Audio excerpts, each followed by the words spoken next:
Good afternoon. For those of you I haven't met, I'm Patty Beeson. I'm the provost of the university, and it's my pleasure to welcome you today to our second University Forum on Current Issues. These forums were established as a setting in which we can discuss some of the most pressing issues of the day that are facing not just our university community, but the nation and the world. Today's topic is also an important opportunity to introduce to you David Hickton, the director of our new Center for Cyber Law, Policy, and Security.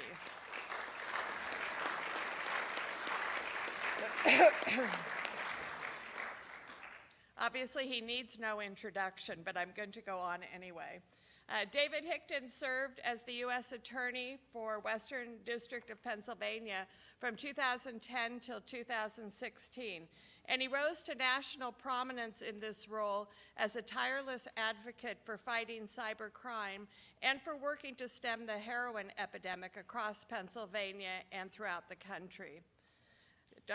Mr. Hickton is a fellow of the American College of Trial Lawyers and an Academy of Trial Lawyers of Allegheny County. He has been admitted before numerous courts, including the U.S. Supreme Court and the Pennsylvania Supreme Court.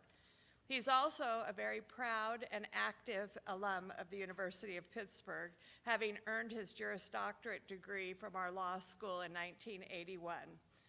We recognized David Hickton as a legacy laureate in 2013 and presented him with the 225 medallion in honor bestowed on alumni who brought particular honor to the university through their work and through their service. I'm very much looking forward to today's forum, which he organized, to hearing the presentations, as well as to work with him on future efforts of the new center.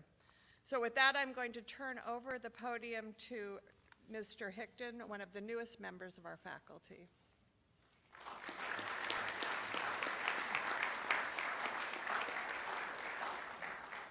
Thank you, Provost Beeson, and welcome to all of you. My first responsibility is to introduce our Chancellor, but before I do, I simply wanted to thank all of you for coming. We had record registration for this. Over 400 individuals. In addition to this room, this is being live streamed, and it is being shown in 3 additional rooms across the campus to facilitate student entry and access. I'm very excited about the work we're going to do in the new Cyber Institute, and it was a great pleasure for me when Chancellor Gallagher himself approached me about this opportunity. In the world of cyber, there's really no one bigger than Pat Gallagher.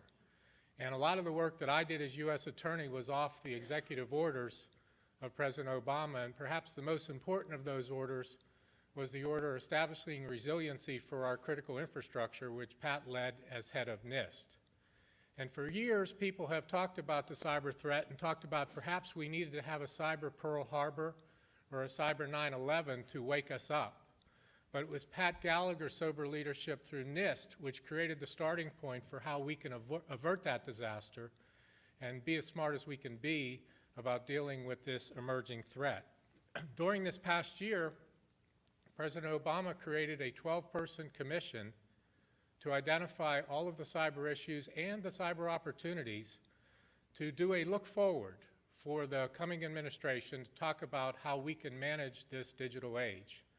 I think it's remarkable that of the 12 people selected across the country, Pat Gallagher was one of those. So when he approached me and asked if we could put our work together in this important area, it was really too good an opportunity to pass up. So it is with great pleasure I introduce to you our Chancellor and our keynote speaker today, Pat Gallagher.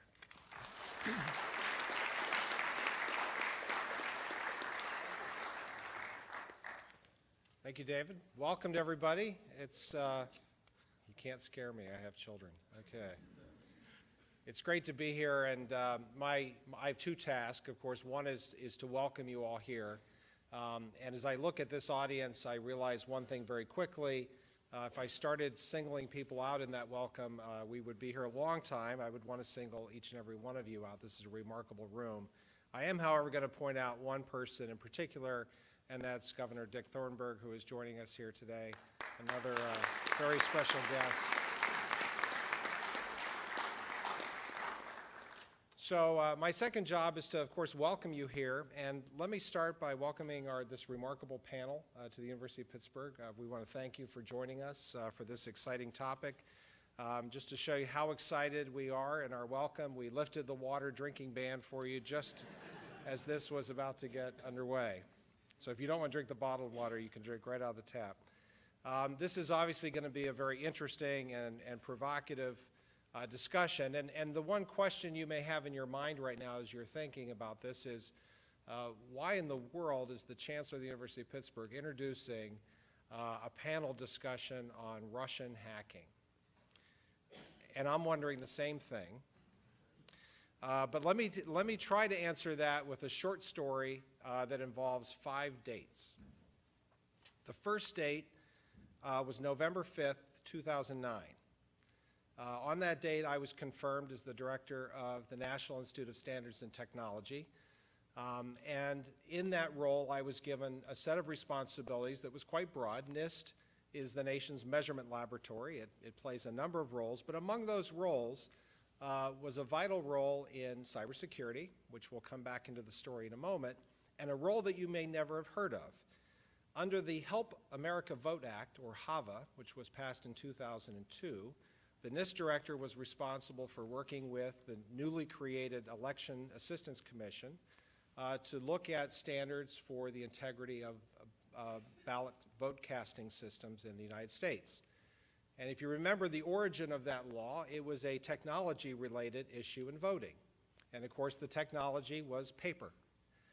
You remember the hanging chads from the 2000 election and the fact that 2 million ballots were disqualified through that review process. And one of the questions was, what role can new technologies play in voting systems? One of the most interesting things I learned about my responsibilities under HAVA were that this was an area where the federal government's footprint was quite limited. Voting is essentially a local, a county and state set of responsibilities, so the role of the federal government was largely assistive, to provide funding, to provide guidance in terms of standards and how you would protect security, and to provide direction. The other thing I learned is that the debates that were happening in HAVA were not what you would expect. You might imagine we were very concerned with how do you introduce internet-based voting technology and all these new technologies to replace these paper balloting systems. But in fact, what was largely happening was discussions on how do you balance the advantages of technology, which include increasing access to voting polling stations, particularly for the disabled community. So accessibility was one of the driving issues, and balance that against the need for security. I will point out that the security standards were quite skeptical and remain skeptical that internet-based voting technology could be appropriately secured. And in fact, it was really only being looked at in very limited cases, like overseas military bases, where the benefits of expanding the accessibility to deployed servicemen and women and their families outweighed the potential risks. The next date in the story was February 12th, 2013, and David actually alluded to this. The President signed Executive Order 13636, which was titled Improving Critical Infrastructure Cybersecurity. In that executive order, among other things, was a requirement for the NIST director, they always single you out individually in these things, by the way, for the NIST director to lead an effort to develop a framework, a baseline framework of standards to improve cybersecurity for critical infrastructure. It was a very broad mandate. It required us to consider a wide range of things and to work with the private sector. And so they graciously gave us 9 months for our first deadline and 1 year to complete the framework. What happened after that was quite interesting. We believed, as we set out doing that it was very important for this not to be NIST's framework. And the reason to understand that is to think about the genesis of this executive order. At the time this order was signed, there was a 2-year debate about the role of potential cybersecurity legislation which would introduce regulations to protect critical infrastructure. This was not, there was no consensus, and in fact this battle had been going back and forth, and things were kind of at a standstill. The observation we made was that if regulation is a response to a market failure, then shouldn't we try to do everything we can to make the market work first? And so the idea was to go in and convene the private sector. In the United States, standards are set by the private sector, not by the government. This is another interesting observation. We're one of the only countries that takes this position. And I viewed it as an incredible asset. Why? Because if the private sector could create a set of best practices and disseminate them, these companies are largely multinational anyway. And the ability to go to very broad adoption in a global context was in fact better than a purely regulatory approach, which would be national by definition. The question was, could you mobilize a standard-setting process to generate this? They're notoriously slow and clumsy and take a long time. And so what was novel in that effort was using NIST not as the author of the standards, but as the convener, the cheerleader, and the push to get this framework done. It was one of the most comprehensive and effective standard-setting programs in a short period of time, and what it laid out was a combination of two things: a set of best practices, largely modeled after existing practices, and very interestingly, and something we didn't anticipate going into it, a risk management framework, guidance on how organizations and entities should use those standards. And one of the most profound impacts of the NIST framework was the adoption of cybersecurity not as a technology issue, but as a management issue. It was the insertion of these activities into the C-suite, we like to call it. The next date in the story was February 9th, 2016. Another executive order. Very popular to talk about executive orders these days. This was Executive Order 13718, and it created the Commission on Enhancing National Cybersecurity. So let me talk about the background of that. And before I do that, let me acknowledge Kirsten Todd, who's hiding in the very back. Kirsten was the Executive Director of the Cybersecurity Commission. Kirsten, we're delighted to have you join us today. This commission was clearly created towards the end of an administration. So what was the intended purpose? The purpose of this executive order was largely to recreate a benefit that the Obama administration incurred at the end of the Bush administration, which was an end of administration effort to gather all of the things that were underway. At that time, it was called the Cybersecurity 60-Day Review, pull that together and to create a look forward that could be used as the basis for the next administration, a way of not losing steam. And the president very much wanted that to happen. The question was, how do you do it? And the real big difference between this commission and what preceded it was the recognition that a lot of what has to happen in the cybersecurity space is not government-centric. It's not government unique. In fact, one of the features of cybersecurity is that it links all of us, private sector, private citizen, public sector, and public entities together. And so this commission was a nonpartisan commission drawn from industry, government, intelligence agencies, what have you, had 12 members, and we were given a year, actually a little less, to, again, tackle a very broad mandate looking at a broad set of issues to improve the cybersecurity for the country. The one thing I should emphasize in the framework is that, in the commission, is that it was implied and we embraced rather explicitly, we were not going to go into broad questions about national security, use of cyber warfare, cyber defense. We were really, because of the makeup of the commission, we looked at the role of cybersecurity in the digital economy, through the broad civilian government, and internationally. The commission report is out. It was delivered to the president on time at the beginning of December. And of course, the intended hope is that this commission report is a resource and a starting point for the current administration as they begin their responsibilities to look at this. the commission was remarkable. It was drawn from industry leaders and CEOs, from academia, from folks with considerable past government experience, privacy experience.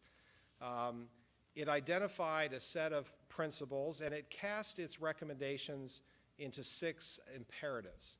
And roughly speaking, the imperatives were, what can we do to protect the internet of today? We have a technology, it's as secure as it's designed to be, good or bad. What are the low-hanging fruit, the imperatives, the things that are very important to do? And it identified some concrete actions, things like identity management and things that just need to be solved immediately, botnet attacks, things of that type. Next, it looked more futuristically. This technology is not a given. What can we do to bend the curve, if you will, affect the internet of tomorrow? And it looked at the key research questions around security. How do you bake security as a design principle from the very beginning rather than attach it at the end? Very quickly, we got into questions like incentives. How do you put those incentives into the system rather than mandate it? The next 4 are quite interesting. In fact, the next 2 surprise some people because it immediately goes to the question of cyber not being pure technology. It included the role of the people that are in the cyberspace. So preparing citizens to live in a digital age in terms of training and information awareness and how secure are the products you're buying, and also questions about how do we support and develop the expertise in our cybersecurity workforce. And the last 2 dealt with the public and private sector. How does the government prepare itself for living in a digital age, and how does the economy prepare to be protective, thrive, and succeed in a digital age? So before moving to the last couple dates, I just wanted to share the backdrop of what we were thinking about in the commission, because I think it sets a context for today. What's different about cyber? One of the fundamental questions we were asking on the commission, are we insecure today because we're just too fat, dumb, and lazy to do it right? We know what we need to do, and somehow this is just,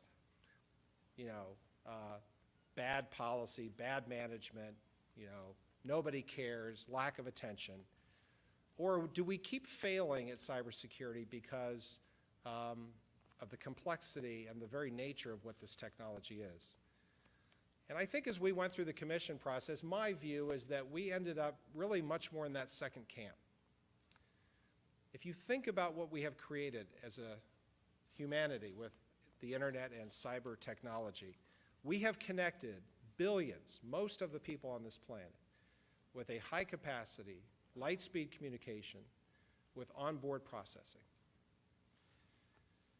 We have integrated that technology, and I would say of all the technologies and tools we use, and human beings are natural tool makers, we have embedded and become so dependent on this tool that it is changing not only how we do business or how we run our governments, but how we raise our kids, how we communicate, how we socialize.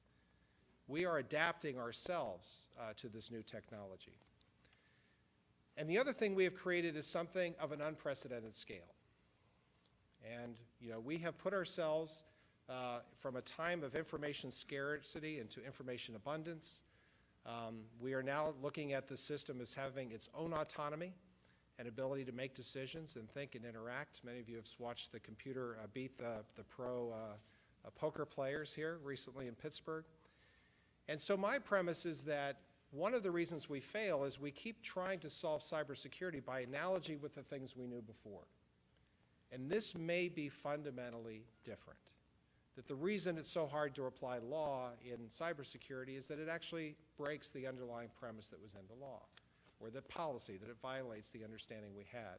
And one of the real questions we will have is how do we identify these new elements, this emergent behavior, and tackle it? And that's why I'm so proud of this institute and the fact that we were able to bring you, David, here to lead this.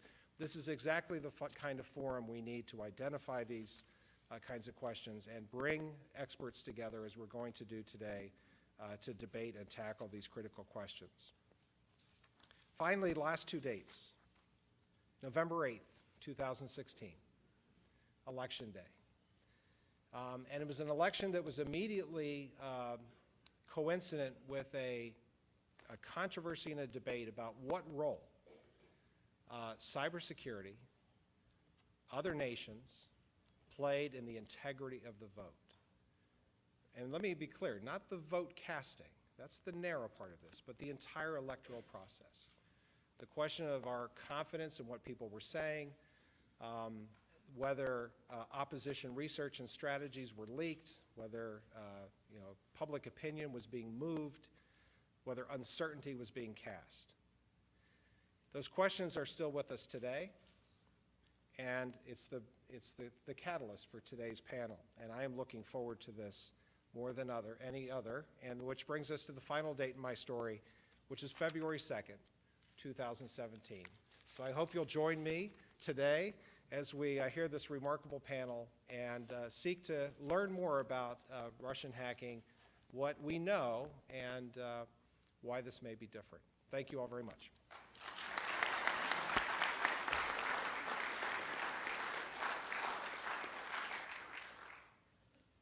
So we are very pleased, as this is the inaugural event of the Cyber Institute, to have such a distinguished panel, and I'm now going to introduce them to you from the left to the right.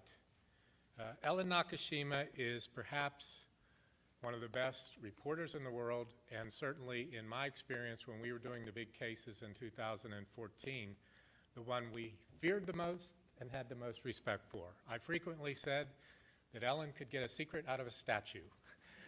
But she's a Pulitzer Prize-winning reporter for the Washington Post and has been for some time. She first served in Southeast Asia. She has been the national security reporter for the last dozen or so years. And if you want to read about it and want to understand it, and it's in the area of national security and cyber, just hit Ellen in your Google search engine and you'll be reading for a while. We are also pleased to have with us Andrei Soldatov, who is considered one of the great authorities around the world in the issue of the Russian security state. He is a two-time author. He has a fantastic story to tell. We're going to begin with Andrei to tell you about the fundamental baseline question of what is Russian hacking, what do we know about it, what are the historical and ideological underpinnings of it. But I think rather than steal his thunder, I just want you to know that it is a great honor that you've come all the way from Russia today to be with us, and we are really thrilled to have you here. Welcome. On my left is my good friend and former colleague, Luke Dombowski. Luke was an assistant United States attorney in the Western District of Pennsylvania, and when I arrived, he quickly took off for Russia. I signed his detail to go over there as part of a very important program that we had in Russia for approximately 2 years. Luke is one of the pioneers of the cyber effort here in Western Pennsylvania, and he is one of the most respected cyber lawyers in the country, working today in private practice. But along the way, when he returned to the United States, we were able to work together with Luke, first in the CHIPS and the criminal division of the U.S. Department of Justice, where he was our partner in the famous case known as the Game Over Zeus botnet, which has been back in the news because we indicted Yevgeny Bogachev, who was part of the President Obama's cyber display in December.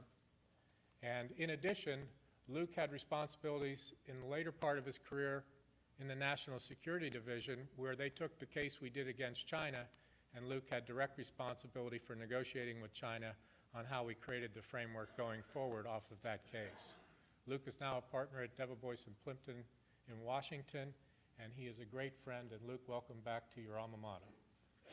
And then to Luke's left is simply the greatest cyber investigator in the world, Mr. Keith Milarski, who is the supervisory agent who did so many of the big cases we did here in Pittsburgh. He's among good friends, as Leo Gerard is here. I see Max Lon is here from Alcoa Arconic, and some of the people who were our close partners when we did the case against the 5 members of the PLA. I just think that to understand Keith Milarski is really to understand, and perhaps Jimmy Kitchen, the superstar AUSA, who is his partner on all these big cases, this fantastic can-do attitude, breaking through years of we can't do it by establishing attribution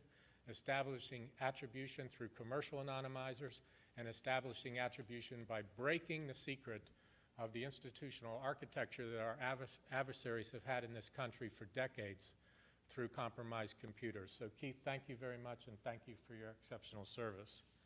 So if you look at the banner for today's event, when we talked about what do we know and how is this different, we broke it down into sort of 4 streams of discussion. What is the extent of Russian activities in cyberspace? What is the historical context? What difference exists between the way we see this and the way Russia sees this, and indeed the way Russia hacks and China hacks and Iran hacks and North Korea hacks, and what should be our appropriate response? So to kick this off, Andrei, I want to turn it to you. I'd like you to tell us your story and take us back and let us understand how Russian hacking has developed, what it looks like, and how it has evolved to the present day. First of all, thank you very much for having me here, and thank you for coming to this event. For me, it's my very first time here in Pittsburgh, and well, it's a great opportunity to be here. So thank you. As you said, I'm writing about these things. I'm an investigative journalist based in Moscow, and my focus is, and it's been for almost 20 years, was to write about the Russian secret services. So I'm not going to talk about, say, criminal hacking, but I'm talking about political hacking and the connection between the state, the security services, and hackers. And this story might be started in 2002 in Siberia, in a very small town, but a very famous town of Tomsk. Back then, a group of students, Russian students, launched an attack on a website of Chechen rebels, and they shut down this site effectively. Immediately, this attack became known all over Russia, and the local department of the Russian Secret Service, the FSB, issued a statement praising the activities of the students. They said it was their patriotic duty, and they encouraged them, and they think that they're doing a great job. So what actually happened, and why it's important for what we are dealing with now? By 2002, the Russian secret services were quite in a good state. They were well funded, and Vladimir Putin was already a Russian president for 3 years. We had a war, the Second Chechen War, going on in the country, and the problem was that we have a special unit somewhere and a special security service, which was tasked to deal with cyber threat and tasked to deal with cyber.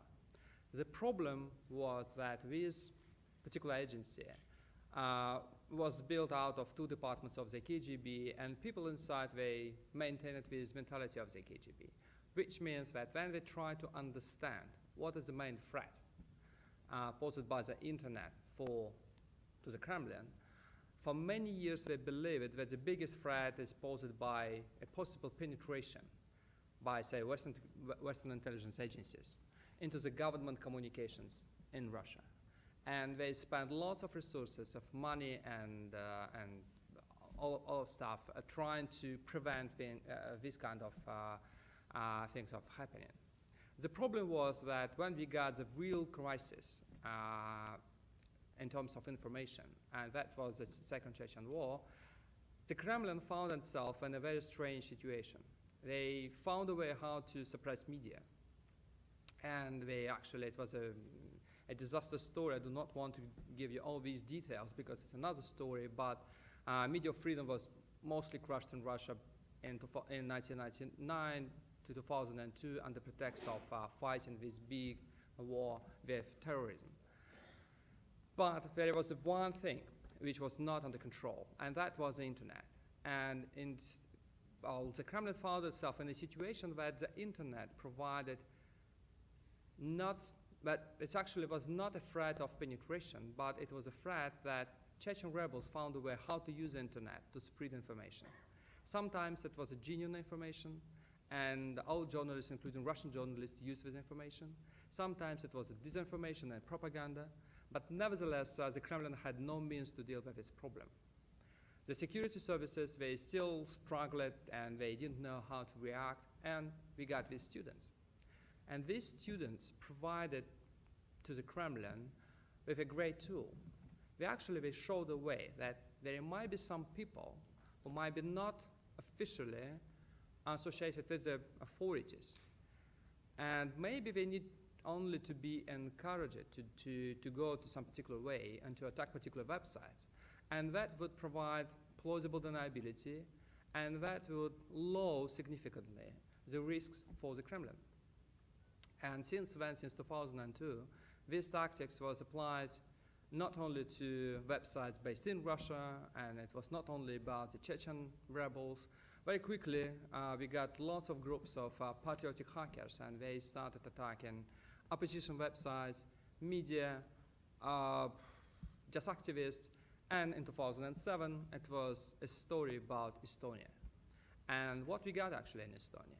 We got a massive DDoS attack organized by people who officially had nothing to do with the Kremlin. And that actually put the Estonian authorities in a very difficult situation, because firstly, they accused the Kremlin directly in attacking the country. And the Minister of Defense said that very clearly. A few weeks passed, with no evidence, he was in position to back off. Why is that? Because actually the attack was organized by three elements. We have the Kremlin, we have their encouragement, we have the proxy, some pro-youth movements, and we have real hackers who provided tools for these DDoS attacks. They sold and provided botnets for launching this attack.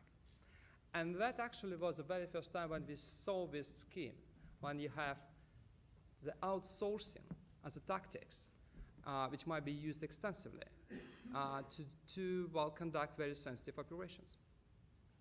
Since then, these tactics evolved, and it's not only about DDoS attacks, it's also about hacking of emails accounts. And once again, these tactics first time was tried inside of the country. When the Kremlin found another time in a crisis in 2011 and 2012, when we got Moscow protests and in the capital, some Gmail accounts, this story sounds familiar, Gmail accounts of some Russian opposition leaders were hacked by a hacker who named himself Hacker Hell. And he proudly said that he's the leader of the FSB Brigade of Suppressing Democracy. Of course, it was a very strange name, but actually it reflected the reality. These guys was provided with some information by the state, but actually the hacking was done by his people. Once again, informal actors.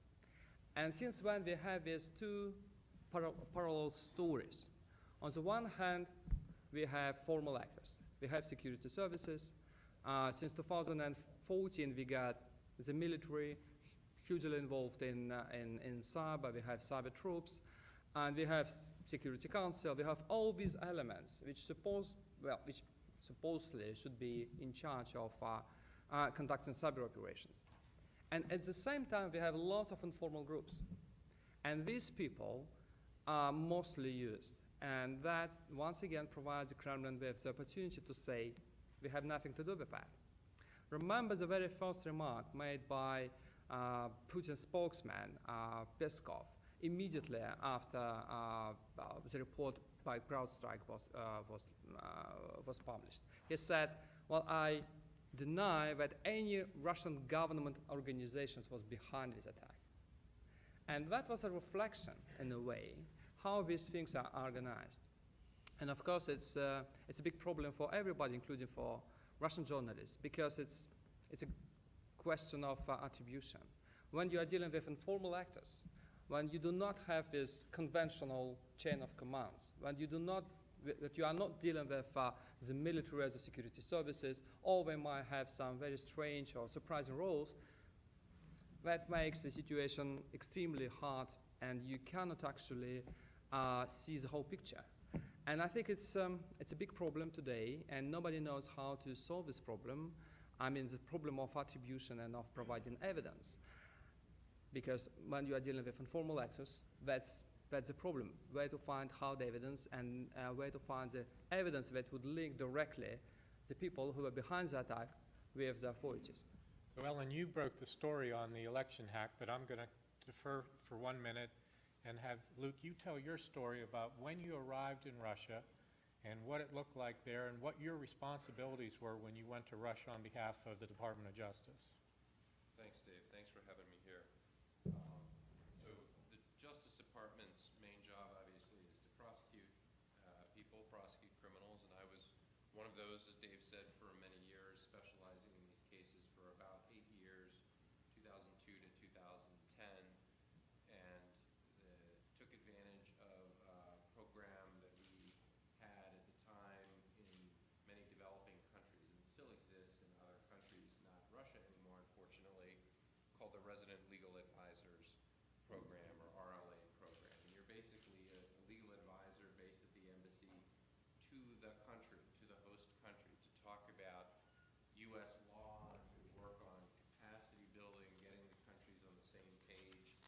You're out of your prosecutor role and you're wearing all of a sudden a diplomatic hat, trying to focus on the things that you know. And the Justice Department, for the most part, for Russia, had what we would call a drugs and thugs prosecutor there those years, a gangs and narcotics expert, and I was not one of those. I was somebody that focused on computer hacking and intellectual property cases. I had been a private civil lawyer before that, and this was a chance to open a new area of dialogue with Russia. And Russia, you know, was very interesting. I was very well treated. I had tremendous access to meet with government officials around the country. I brought delegations here. I took U.S. delegations there. I tried to play Cupid and get experts together in areas I wasn't expert in, like human trafficking and some other areas, money laundering and so forth. In cyber, there was a lot of mistrust already by this point. You had all the history of the Cold War, and this was the new big, powerful weapon on the block. And one of the things, to Andrei's points, that was very much, I think, in the Russian government's mind, and in the mind of a lot of governments around the world, was the Arab Spring was happening, and what was the role of Twitter and other social media tools in supposedly fomenting these protests on a mass scale, where people could communicate quickly and assemble quickly, and you'd have a flash mob type situation. And so my job was not to solve world peace or anything. It was to try to put in place the foundations of cooperation in various areas, with cyber being the centerpiece area. And one of the things that I ended up trying to do, and we were successful in doing, is setting up the Russian-American Law Enforcement Working Group. The way that evidence exchange happens between the countries, and still does, is through a treaty process. And this is a very bureaucratic and slow process. I'm seeing some of the prosecutors in the room nodding. It's a necessary evil, but it can take many, many, many months to get responses, and historically it's been conducted over fax machines. So not ideal for a modern crime like cybercrime, or any crime. The slowest bank robber could get away.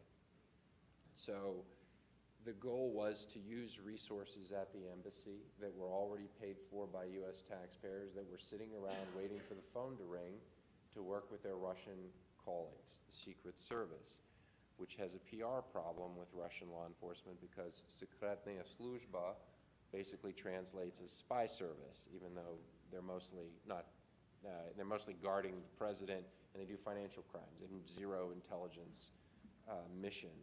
But the FBI didn't seem to frighten the Russians, even though they have a counterintelligence mission. So the Secret Service, DHS, other agencies sitting around law enforcement people, good and trained investigators, that could walk down the street and meet with their Russian colleagues and say, you know, before you fax that, can we take a look at it? Or here's 3 that we're going to fax you. Maybe you could tell us if you already have a case on these people, or we could talk informally about how to make these requests better and make this, this one we'd like moved to the top of the stack. These 2 can wait. And just basic communication that we think of as such a simple round table working relationship would do 2 things. It would help the United States, and it would model for Russia what modern law enforcement looks like, where agents and prosecutors sit down and collaborate. And just as Dave and Keith and many have done great cases here, they've done it by being shoulder to shoulder as teammates. Jimmy and Keith, and before that, Keith and me and others have teamed up. And so to show the Russians what this looked like from a law enforcement perspective for advanced types of fast-moving crimes. And this worked, and it took, there was resistance and hesitation on both sides, but Attorney General Holder came to Russia, and we hosted him there and kicked it off with his Prosecutor General counterpart, Yuri Chaika, and we began, and we started to make some progress in the area. We had several rounds of meetings lasting over a year, and some progress was really being made in breakthroughs. And then some complicating world events like Edward Snowden and Crimea happened. And a lot of those things were put on hold. I understand from the news that they've been asked for recently on the Russian side to be back. I heard the Foreign Minister, Sergei Lavrov, asking for the Russian-American Law Enforcement Working Group back when I was watching TV this past summer in a hotel room getting ready in the morning, and I see him being interviewed by Christian Amanpour, and he said, we'd like this group back. We think we should continue doing the basic things, even if we can't agree on the big geopolitical things. And so it's an example of the kinds of things I worked on. Keith, I think we all know what the KGB is, but why don't you tell the group what the FRU or GRU is and the FSB is as the Well, Russian? they're just the security services. The FSB is our FBI equivalent over there in Russia. Okay, and the GRU? It's a military intelligence. Okay. So the distinction, Luke, between what we could cooperate on where we had agreement, which was protecting children and protecting assets, is to be made between that and the battle for control of the world. With one big exception, counterterrorism. Okay. That is where, there was ample room for events like the Sochi Olympic Games and others, and the Boston bombing, Russia provided information as publicly reported. This was an area of common interest, and just like protecting children online and stopping financial frauds, stopping terrorists in both of our countries is an area of common ground where we could build a relationship. I mean, if there's one thing that we've all learned from doing these cases is that you can have great law, but you don't need the best law in the world. You can have great technology. What drives all of this are relationships. Relationships of trust with investigators and counterparts. And the idea was to use the lower level stuff, albeit very important. I mean, children, counterterrorism, but the basics, fundamentals, to create relationships that would help parlay themselves into results for the bigger issues. Okay, so Ellen, you broke the story of Russia hacking the United States in an electoral context. Why don't you tell us how that all happened? Yes, and thanks, Dave, for convening this panel and for your kind introduction. I would like to take a few minutes to walk you through the events of the last year because they were some of the most surprising for me as a journalist personally, and I want to reflect, it's interesting to see how our assumptions about what Russia was doing in cyberspace changed over time and changed significantly and in surprising twists. We didn't know initially at first, for instance, that Russia was hacking the election to influence the outcome.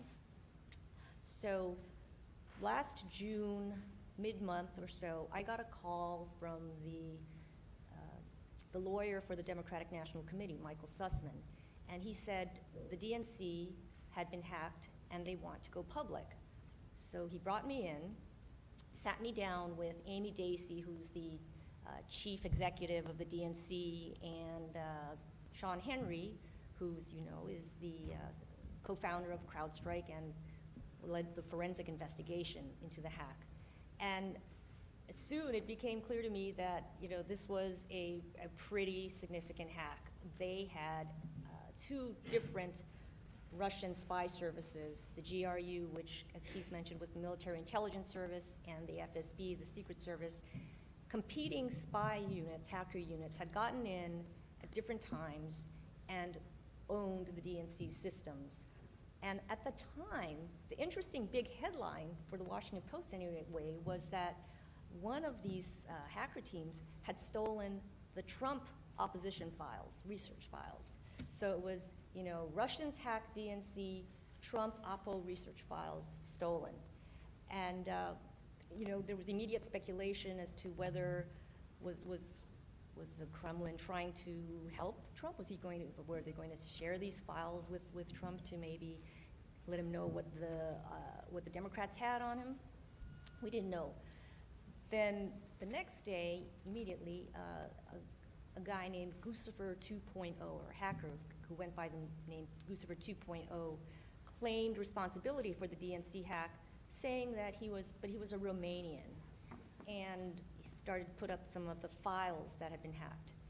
And so the speculation was, well, is this a Russian disinformation campaign to try to deflect away from the Russian government and point to some Romanian criminal hacker? The files that Guccifer 2.0 leaked, they got some press, but they weren't huge news. There were some emails or information about big dollar donors to the DNC, some actual Trump files. But it was a couple of weeks later, on the Friday before the big Democratic National Convention, that these 20,000 emails hacked from the DNC got dumped on WikiLeaks. And immediately, there was a huge furor. There were some embarrassing emails in there. One of them caused the DNC chairwoman, Debbie Wasserman Schultz, to actually resign, you know, before the convention. And now, all of a sudden, the story's changed again. We were now starting to talk about possible Russian meddling in the election. And I remember Mike Hayden telling me he thinks, you know, if this is true, if this is what Russia is doing, if they're hacking and dumping, then they are weaponizing information. They've now taken the cyber game to a new level, information warfare, something that Russians had done before, but mostly in Europe, Eastern Europe, never before in the United States in the context of an election.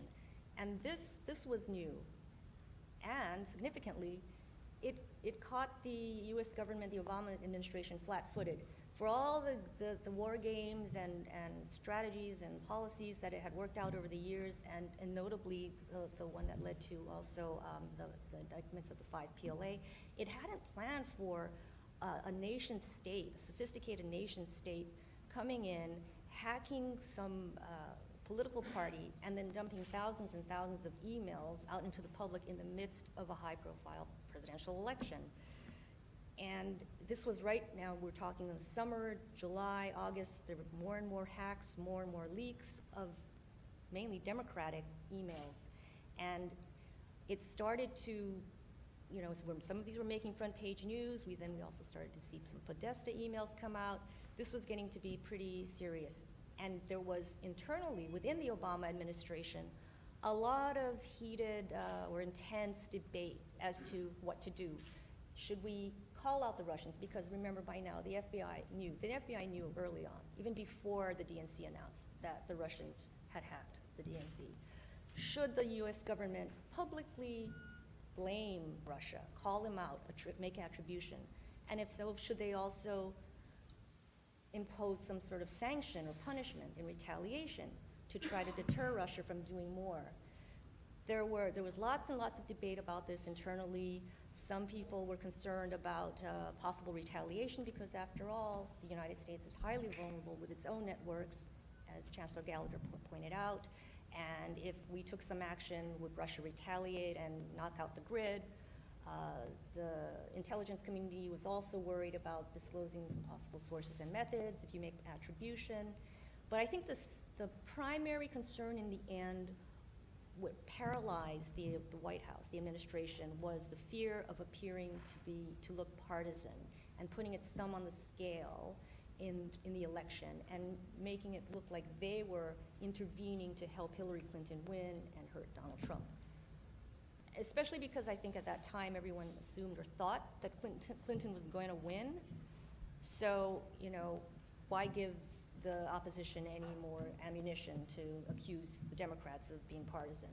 So the administration sort of sat on its hands for a while, and finally, on October 7th, a month before the election, the pressure had grown. There were, congressmen on the Hill, experts outside pressing the administration to make public what everybody already knew, or to officially blame Russia. And they did it on October 7th with the DNI, the Director of National Intelligence, and the Director of Secretary of Homeland Security. Notably, the White House didn't want its name on the public attribution. But anyway, they made the attribution. They said that we have high confidence that the hacks were conducted by the Russian government and could only have been ordered up by the senior-most levels, i.e. Vladimir Putin. And then the question was, what are you going to do about it? Okay, now you've pointed the finger. Are you going to, are you going to impose sanctions? Are you going to move a carrier group? Are you going to, do some big diplomatic démarche? Nothing happened. November 8th came. Surprise, Trump won. And at that point, I think the administration also realized they were now very much intent on taking response measures. They started drawing together packages, for economic sanctions, for possible diplomatic maneuvers. And then, of course, in December, on December 29th, they finally announced their package. They sanctioned the two intelligence units, the GRU and the FSB. They sanctioned some of the senior leaders and some individuals, including Bogachev, which you mentioned, Dave, and closed some compounds that the Russians had been using, as spy quarters in the U.S. And they also said they were taking some non-public or covert measures, which they haven't obviously announced, and which probably aren't too robust or significant. That's my understanding. And so that's just up to the December 29th, and now we have a new administration with Trump in, and the story has moved on in a sense because the Russians have stopped, dumping emails. They're still hacking, but they haven't been really releasing a lot of these emails. And we're looking at now the extent to which Trump associates might have links with the Kremlin, and did they all work together or collude in this election. But from the cyber perspective, I think the Russians' success in this influence operation, the active measures, this information warfare this last year, raises the question of how the U.S. should deal with information warfare or cyber influence operations. Because now that this Rubicon has been crossed, we're going to see it again. It might be in 2 years, it might be in 4 years, but I think we're going to see some more of this. Question, how will the Trump administration deal with an adversary that it has only reluctantly admitted hacked the DNC? Will they retain these sanctions, or will they try to lift them? These are some of the policy questions and deterrence questions that this administration is going to face, and we need to, I think, discuss and address. Dave? So I think what we've done so far is really kind of laid a good groundwork for really the nation-state activity that they did. But I think really the big thing that we're really missing here is the criminal aspect, because when we're looking at our biggest cyber threat criminally, it is from Russian-speaking cyber criminals. And really, the genesis of that really started, like what Andrei was saying, he laid a groundwork, his starting in 2002, but really Russian-speaking cybercrime started really in the late 1990s, right around the dot-com boom. And what you had was very highly technical kids that were students, that trained. And if you had to remember back at that time, the Russian economy wasn't very good. And so you had a whole group of a generation, so to speak, that became highly technical, and they were growing up with the internet. It was the new thing right now, and the security measures that we have now weren't in place at that time, and they were really able to learn how they could make money very fast. And knowing Russian law, and knowing that it is how the law is written, you have to have victims in Russia in order to be prosecuted there. And knowing that the wealth of the world was really in the United States, you really started having the formation of the very first cyber organized crime groups. And they kind of came together in the early 2000s, 2001, 2002, in an online forum called Carter Planet. And they were very anti-US. They wanted to target, and they said that they wanted to put the U.S. economy back to the 1930s, to the Depression era. And they knew that the wealth was here, and they were highly technical. And this was a new world because everybody now was starting to do their banking online. Everybody was starting to do their shopping online, and there was just this new ecosystem that was out there. So they actually organized themselves like the Italian mafia. So, you know, they had a godfather, and you had layers underneath it, like a capo de capi, and it was highly organized, and they actually met in Odessa, and it kind of evolved from there. So they started very easy with, stealing credit cards and hacking merchant accounts. And they moved now to, the sophisticated malware to steal the money from your bank accounts, to bypass two-factor authentication.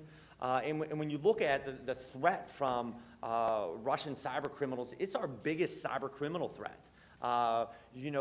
There are great hackers all around the world. There are great hackers in Brazil, but they're really not hacking the U.S. There are great hackers in Asia, but they're not trying to steal our money.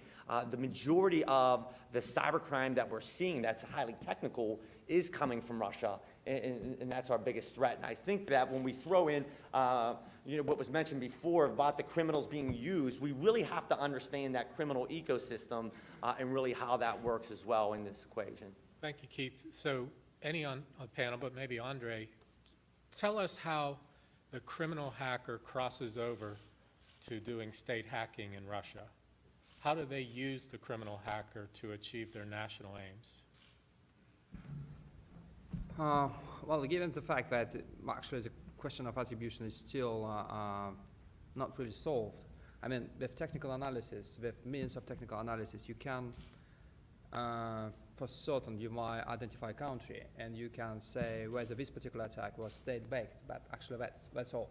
That's your limits. You cannot identify an agency by technical means. And I think we have some issues with logic here. We started talking about hackers, and then we sort of jumped to DNC hack, and we immediately presumed that this particular hack was done by security services. And I think it's an issue, actually, because it's actually extremely difficult to understand what kind of agencies, what kind of group of people were behind this attack, and it's still a problem. I spent months talking to people in CrowdStrike and some other agencies and groups trying to understand why they identified these particular agencies. And sometimes it looks extremely, or sometimes really thin, like, well, this group was known to be attacking military targets, which means there should be military intelligence. That's kind of logic which had some problems. So I think maybe might be more productive or might be more effective is trying to analyze, not trying to understand what particular agency was behind it, but how technology involved. And that might answer some questions about how the Kremlin over the years have changed its relationship. They started with very simple things. They started with DDoS attacks. And back then it means that you might have some proxy organizations, and these proxy organizations might just buy some stuff from criminal groups. And because it's one-time connection, and it's about buying, I don't know, botnets, that was pretty well safe for hackers. And Russian hackers, especially criminal hackers, In the beginning of 2000s and in the mid of 2000s, we are not really that happy to be close to the state, I mean to the security services, because of fear, out of fear that one day we might be exposed. And they try to have some distance. But back then, because it was about this kind of simple technology, for them it was relatively easy. But what happened next? In 2015, and I think that was a really crucial year, we got this new level of technology used in hacking. We have this attack on power plant in Ukraine in December of 2015. And I think that was really remarkable, because that was the very first time we saw not just some groups of people trying their hand on trying shutting down some websites. We had two groups of people, once again the same story with DNC, working for 7 months trying to find a way into the system. And I think that's really remarkable. It means that we are at the second stage. Now it's not about some criminal group of some small people who might develop some botnets and happy to sell it to someone. We are talking about people who are working on this particular target for months. And for me, it means that we are talking either about security agencies or we are talking about big groups of people. May I just comment or respond to that?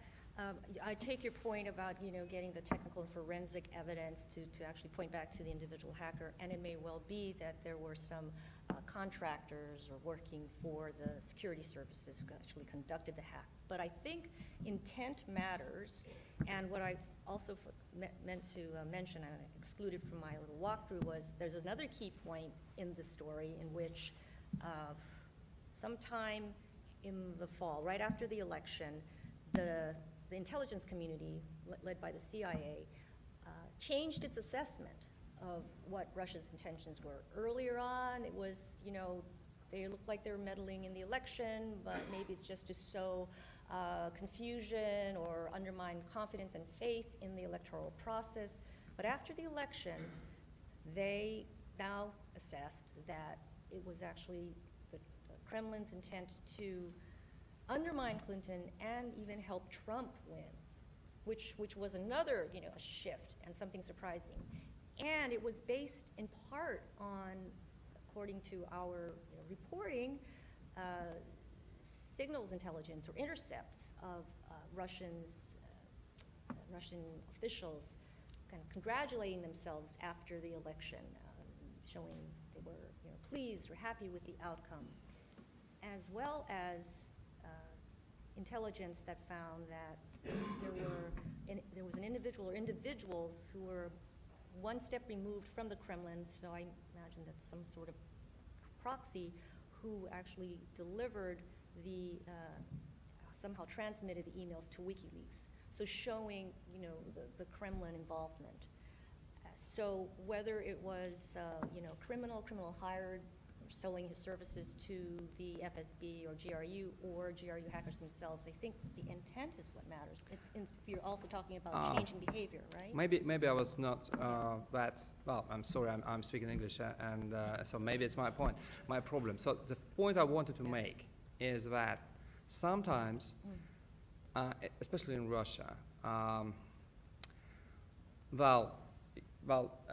when you have this point of this thing about informal actors and some groups which are not formally connected to the state, that actually means that these groups might be closer to the Kremlin than the bureaucracy, like security services.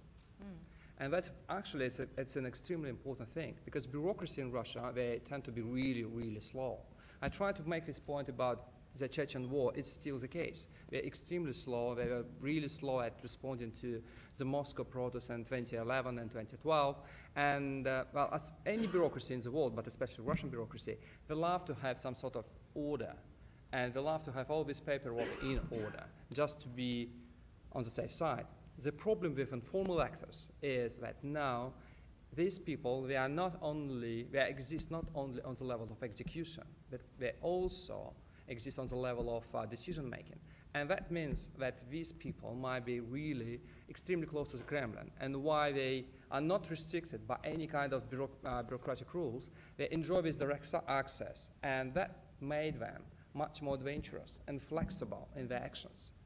So your point about intent actually means that In this case, it doesn't help to identify a particular agency, because actually the point that you have a group of people actually inside of the Kremlin deciding That's these right. things. They can use all kind of actors, and the thing that they can use informal actors make them much more flexible and adventurous in their actions. The attribution statement from last October said that the intelligence community attributed the overall hack and influence operation to the highest levels of the Kremlin. So, you know, regardless of whether it was GRU or FSB or others, it was directed by Putin. To put texture to that, that was authored by Director Clapper, Right. and it was on behalf of the entire intelligence community. And what is in the public source is two groups, Advanced Persistent Threat 28, Advanced Persistent Threat 29, one ascribed to the FSB, one ascribed to the GRU, that hack was attributed to them. But also, there has been subsequent reporting which suggested that there were perhaps subcontractors who were part of this criminal class that Keith is talking about, who might have been retained to avoid attribution that would flow up to the Kremlin. And then there were two other facts that happened in the election cycle that we haven't talked about, as you say in your walkthrough. Number one, candidate Trump was saying that it was possibly someone from China or this anonymous 400-pound person on his bed. In New Yes, Jersey. Yeah, right. And Paul Manafort, who was the campaign manager, was removed right around that time, and he and Roger Stone and Carter Page are in the public source as possible Trump associates who might have been working with the Kremlin. So those two events converged with that time sequence at that point. What do we know from previous instances of Russian hacking? And I'm talking about Estonia, Lithuania, Kazakhstan, and the hacking in 2014 in the Ukrainian election, as well as what they're doing now in Germany, Finland, and the Netherlands. Is this the Russian signature, Andrei? I think that what points out quite, I think, definitely that it's a Russian trace, is that a very curious combination of things. It's not only about hacking, it's also about framing the message. And we had this story maybe started in 2009. Then it was a very strange story. We had a British official in Krasnoyarsk, in the Siberian city. He was recorded with two prostitutes. And this video was leaked to a specially established website. So that was the very first time when we had, and officially, the FSB said we had nothing to do with that, some hackers claimed credit, and the website was absolutely officially independent. So you have this combination of two things, of the hacking into someone's accounts, or, for example, recording of someone in some embarrassing situation, and framing the message. And we had these things then in Ukraine. Right in the middle of the Maidan revolution, some groups of hackers, they said that they are cyber berkuts, so they claim to be successors of the right police, which were famous for fighting and beating protesters. They hacked into email accounts of NGOs based in Ukraine, and they exposed emails trying to say that these people are paid agents of the United States just because they accepted some funding from US foundations. So again, you see the same thing, hacking and exposure. And I think this combination is quite unique. For example, the Chinese, when they steal information, they're quite good in hacking, but we do not publicize what we're actually doing. And here we have this pattern. Anonymous does it. Give us, based on our shared experience and your own experience, for the audience, contrast the architecture of the Chinese hacking network with the Russian hacking network. How does a Chinese hacking platform look like compared to the Russian platform?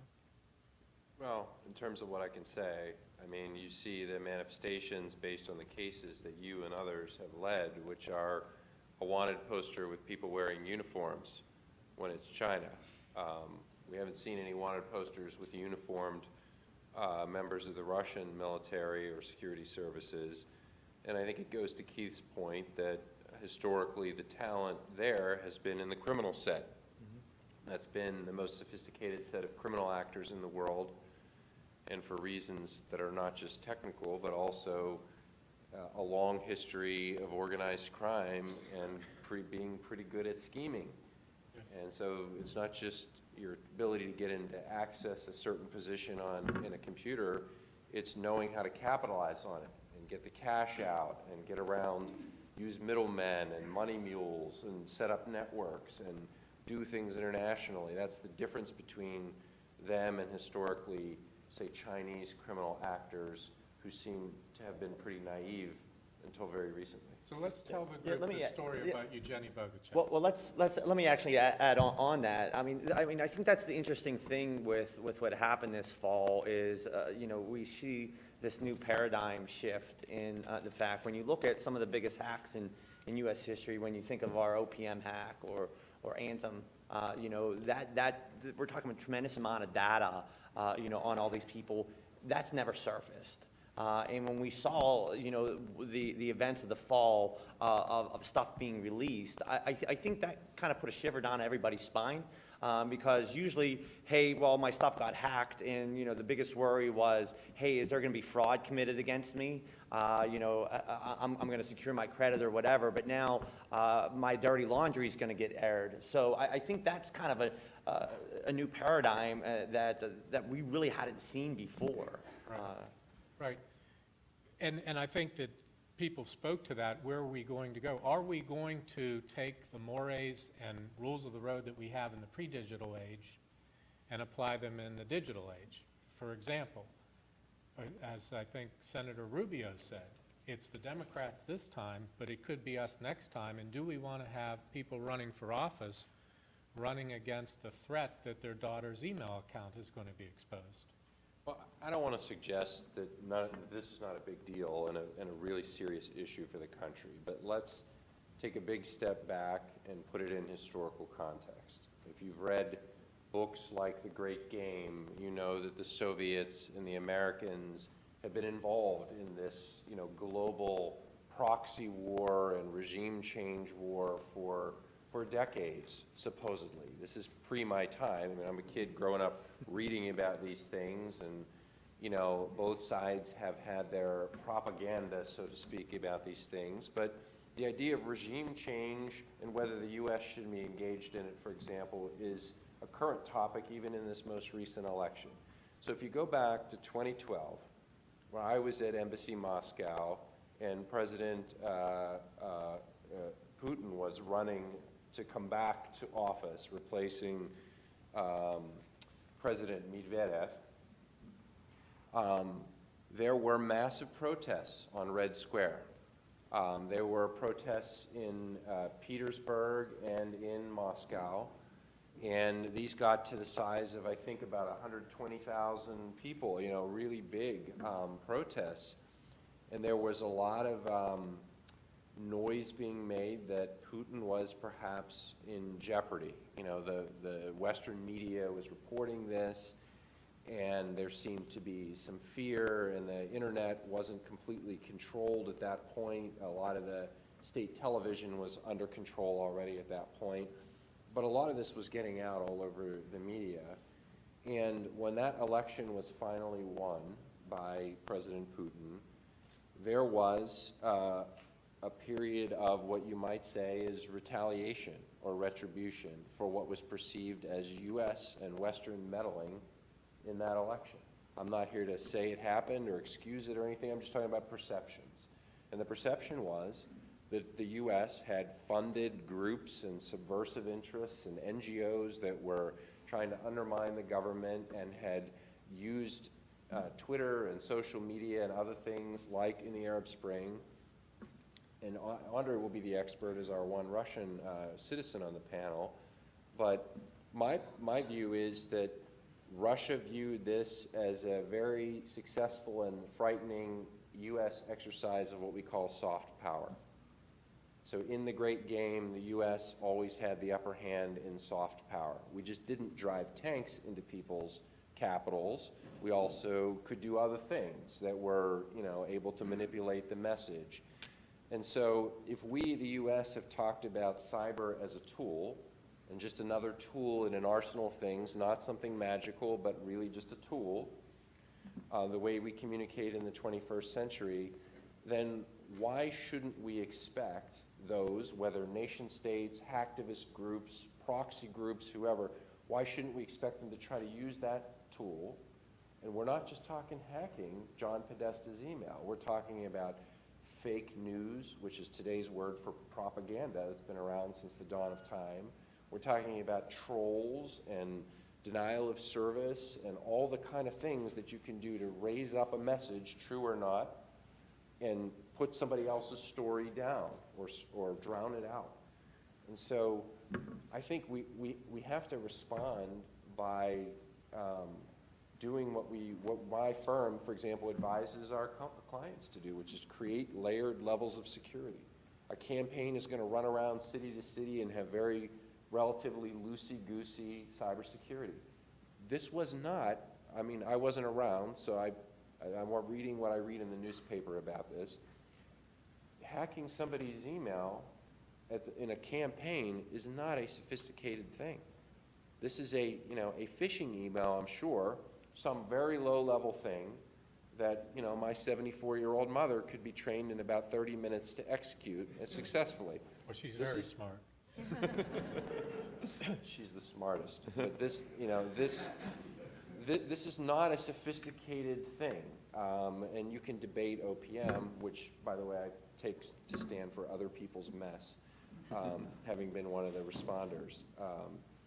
But this is the new reality, and there's going to be sort of a cyber Darwinism period where people that write certain things in emails are going to have them exposed, where if you think you're going to have an Ashley Madison account that's going to be secret forever, maybe that's not true, where you kind of create layers and you have a new situational awareness about the world. Yeah, and because you think about it, in the old days, to get that media out, somebody would have to meet with like Ellen and say, get good with you and say, hey, this is what I want to, this is what I'm hearing, and you would have to believe that to spread it. But now, I could set up 10 Twitter accounts and have 5 million followers and get that information out instantly.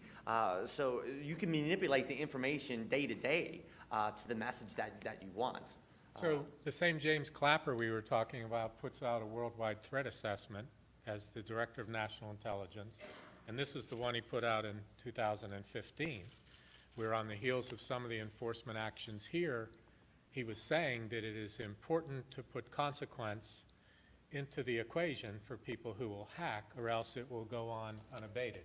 So I guess the question becomes is, where can we draw the line? Can we agree off Chancellor Gallagher's work that in the most celebrated democracy in the world, the integrity of our electoral process is critical infrastructure? And can we agree that our election was not just hacked in 2016, it was hacked in 2012, it was hacked in 2008, and we ought to start doing something about it? And then can we agree that we might find some areas that we can cooperate with, even someone we are adverse to like Russia, but perhaps the lessons of the last 10 days, and maybe Andrei, you can talk about this, what is the consequence of someone in Russia cooperating with the United States?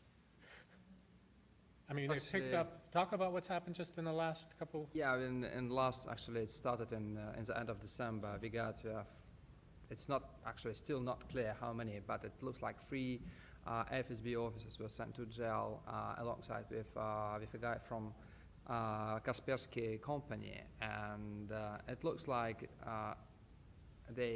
all of them were accused of state treason, of passing some secrets to the Americans. The problem with these people is that all of them were involved in investigating hacking.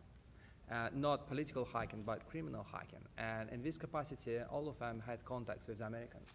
Well, absolutely legitimate contacts. And now they are under attack. Now they made a kind of target for these accusations. And I think it's extremely difficult now to think of how we can, how we can restart these relations between law enforcement agencies.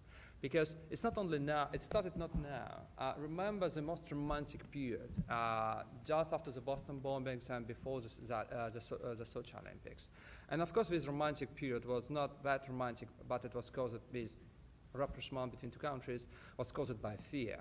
The Americans, the very first time, they understood that they might be targets for the insurgency from the North Caucasus, and given the fact that we had these Olympic Games in Sochi, which is extremely close to the North Caucasus, actually it's part of the North Caucasus, the American law enforcement decided that maybe it's time to try to find some and to establish some real cooperation with the Russian secret services.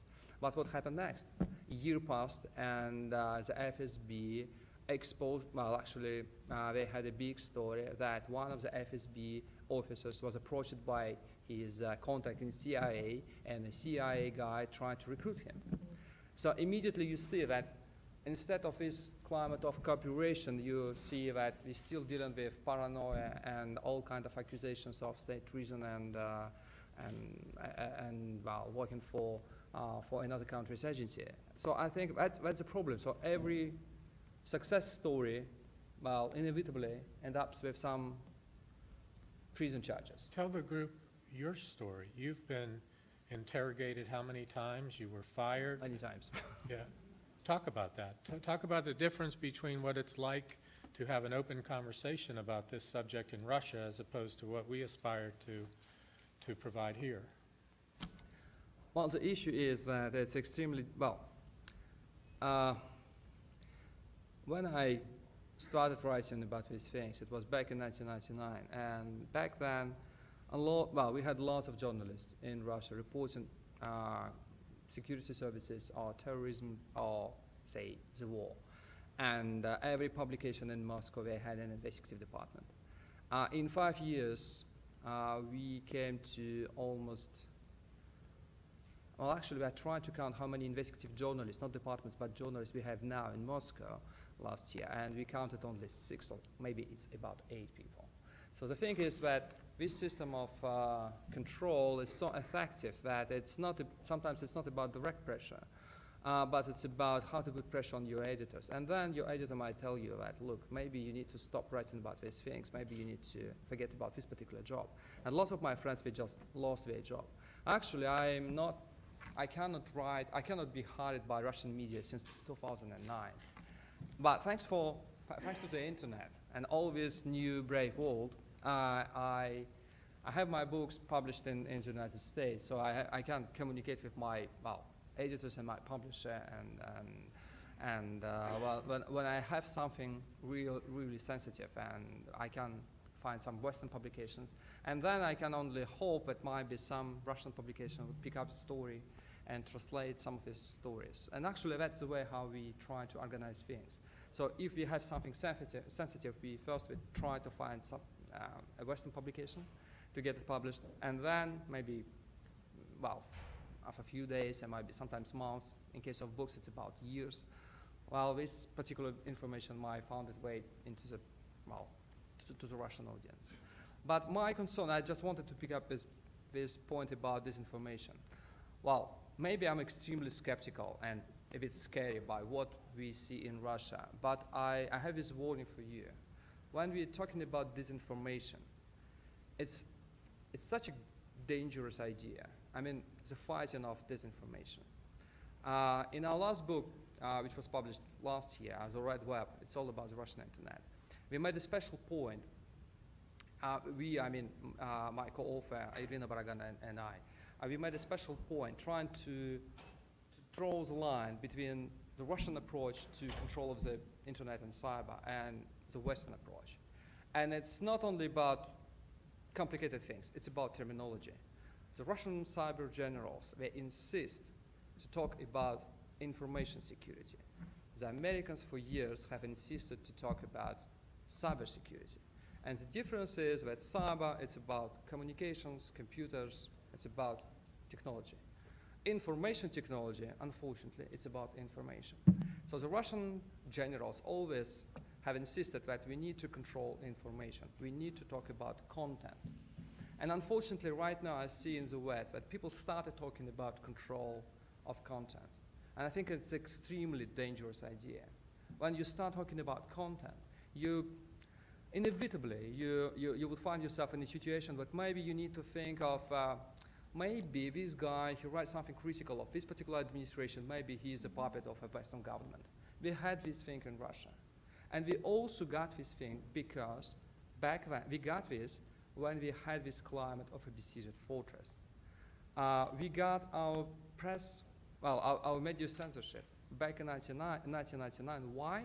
Because we had the Second Chechen War, and the Kremlin successfully sold to the public the idea that we lost the first war because of journalists.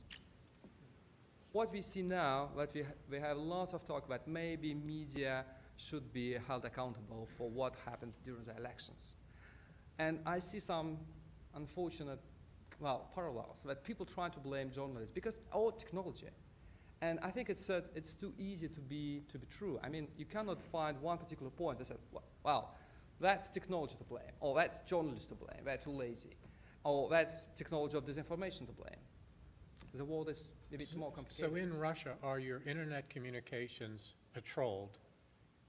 Are they private or not? No, they're private, of course. But I mean, do the generals look at them? Is there a process in place? Or can you communicate with regard to content in a private way over the Russian internet? No, it's almost, well, it's really difficult because we have a very extensive system of surveillance. It means that every Russian internet service provider should have a special, actually black box connected directly to the local office of the FSB. And nobody knows what actually is going on because it has this one cable connecting black box with the local office. And a guy at the office of the FSB has all capacity, has his computer before him, and he might have all kinds of command. And it's not for the telecommunication company personnel to know what actually is intercepted. They have no right they have no security clearance even to ask this question.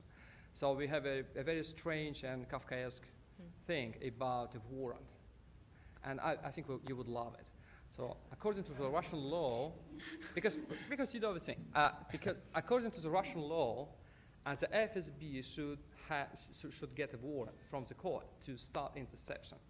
But he has no right to show this warrant to anyone except his superior. It stays within the system. So this warrant is, well, it cannot be shown to anyone. And it's absolutely different from, say, from the Western approach or European approach, because in the West, the interception is conducted by the personnel of a telecommunication company.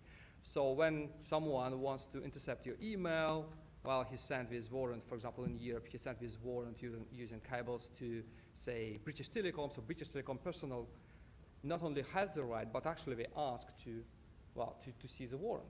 In Russia, the interception is conducted by FSB people.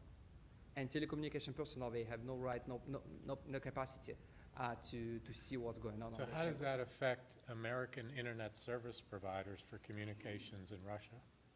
Well, once you have your email on the Russian soil, it means that it might be intercepted. But there is a good thing, and a bright side to that is, and again, it's about technology. HTTPS as a protocol is absolutely, well, it's impossible for the Russian system of surveillance to intercept. So there is still some good positive things about it. So, Ellen, what would your job be like in that environment? Could you do what you're doing? We have a Moscow bureau and 2 correspondents there, and Extremely good correspondence, by the way. thank you. They're really good. And you know, their job is quite difficult, and I don't know all the security precautions they take, but I know they are considerable.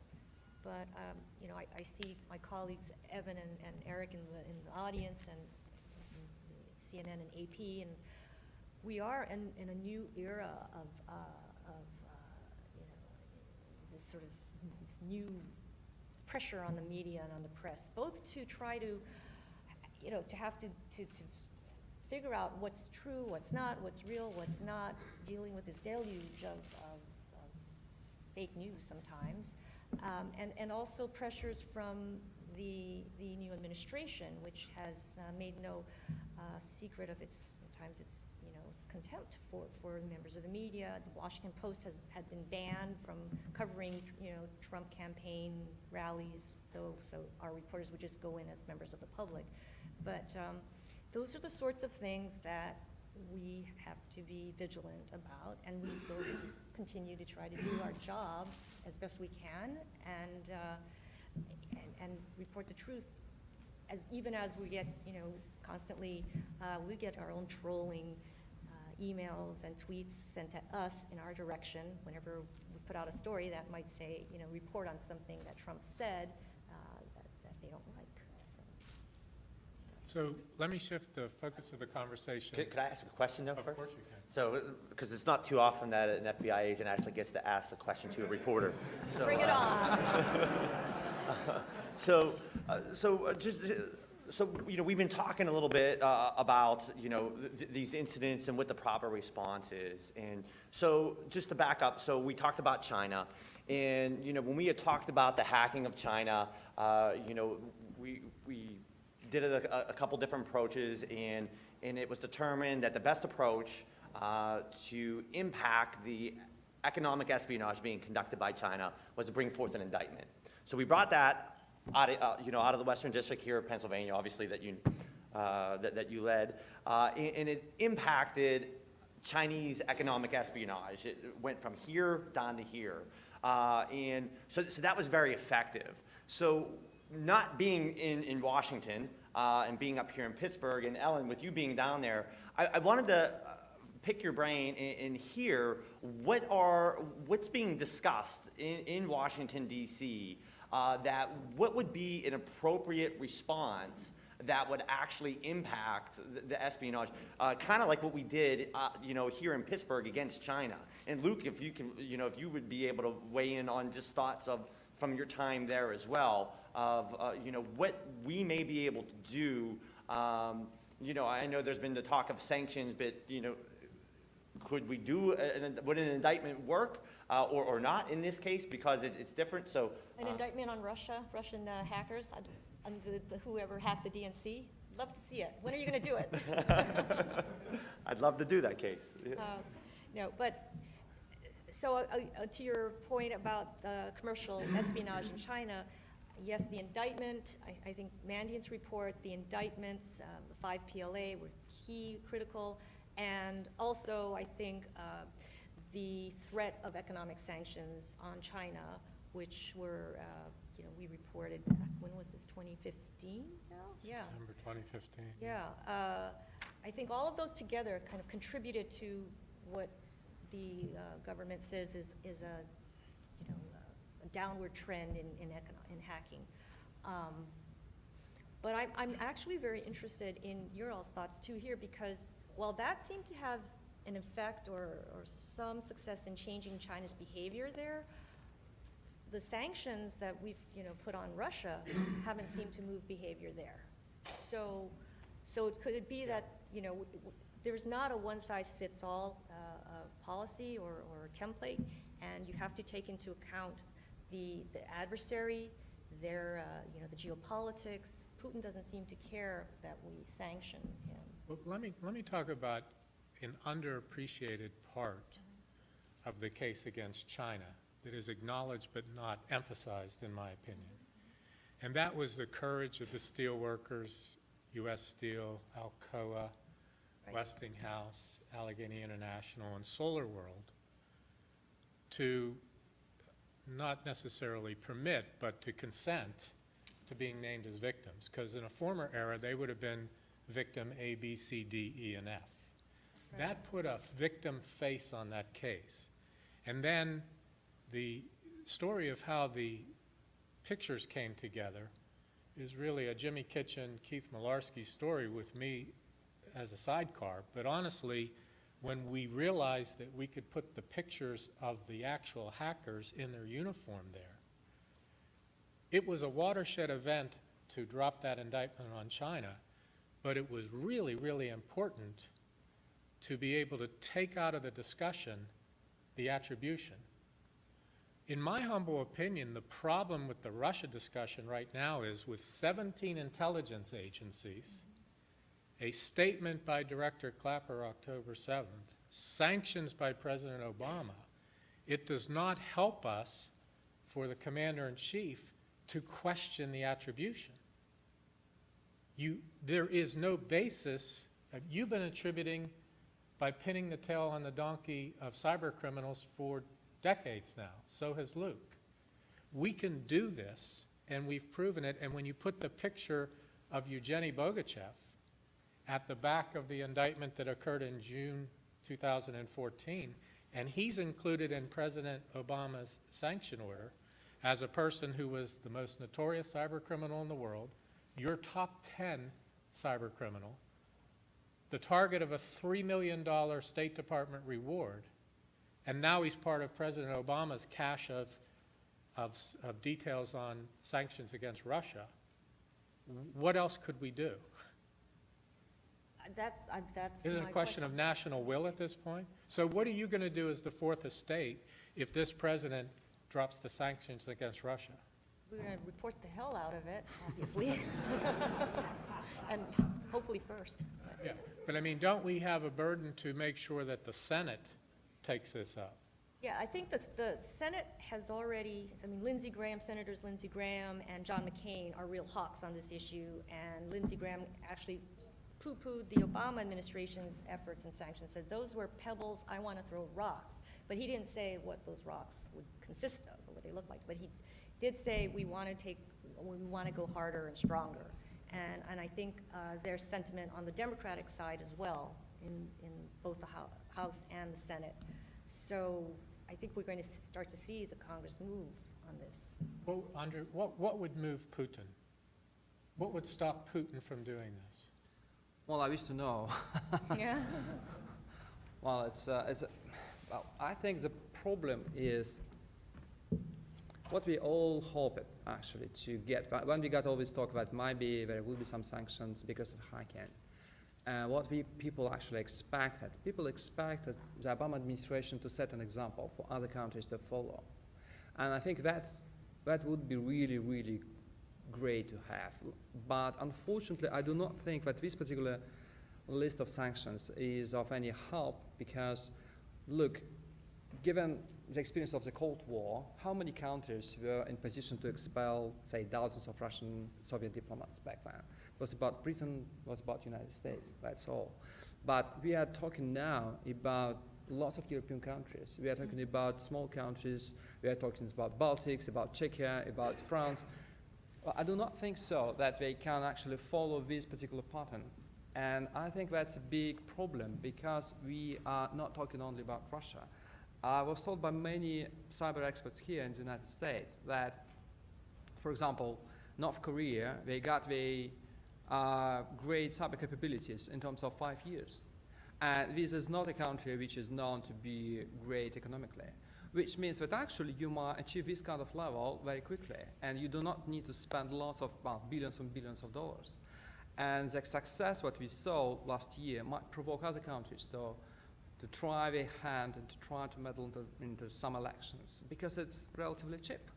And actually nobody knows what was the impact of these sanctions. So I think the question of setting an example is essential, and I think it's still not answered. We do not know what should be the answer for all these countries. Let me ask you or other members of the panel, are we in fact in a cyber war with Russia right now, de facto?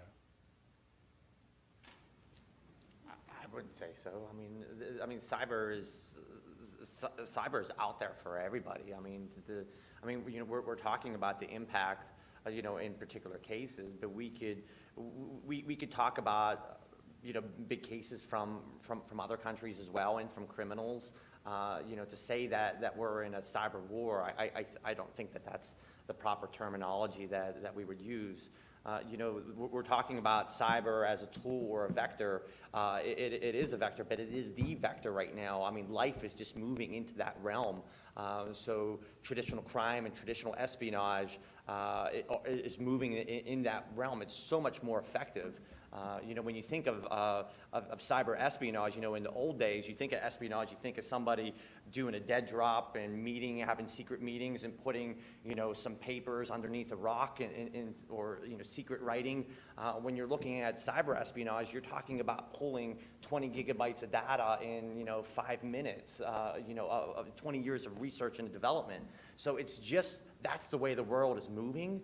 I wouldn't say that we're in a war at all. It's just, this is the new normal. This is life now. When I was there, I was continuously being invited by the leading cyber think tank in Russia to conferences about cyber warfare. And they would say, we'd like you to come to our conference in the spring about cyber warfare. And in the fall, we want you to come as well, and it's going to be about cyber warfare. Then we're going to have a special winter edition on cyber warfare. And toward the end, I started to get a little punchy and just say things without the governor. And I said, when are you going to have a breakout session on protecting intellectual property rights? I mean, wouldn't it be great to diversify the economy so that it's not just oil and gas and minerals, that it actually is hedged? And there's a lot of countries where you could flip the switch and turn it into a Jeffersonian democracy overnight, and there would still be crickets and goats in the morning. Russia is not that place. Russia has tremendous talent, tremendous creativity, tremendous innovation, and despite the things Andrei said, has a thriving tech sector despite all of that. Can you imagine if that were fully incentivized to fire on all cylinders? Then, when you think about the difference between negotiating with Russia and negotiating with China, and I've been part of both, there's a lot more surface area with China. We have robust trade. We have a lot of levers and things. I'm kind of a little worried about how those levers are going to be pulled soon. But with Russia, there's not a lot of trade. Relatively speaking, it's very small. It's mostly, they're doing their oil and gas thing. There's not a lot of tech innovation that's being mass marketed. There's no Russian equivalent of the iPhone or the Galaxy Note, whatever, the one that you can take on the plane.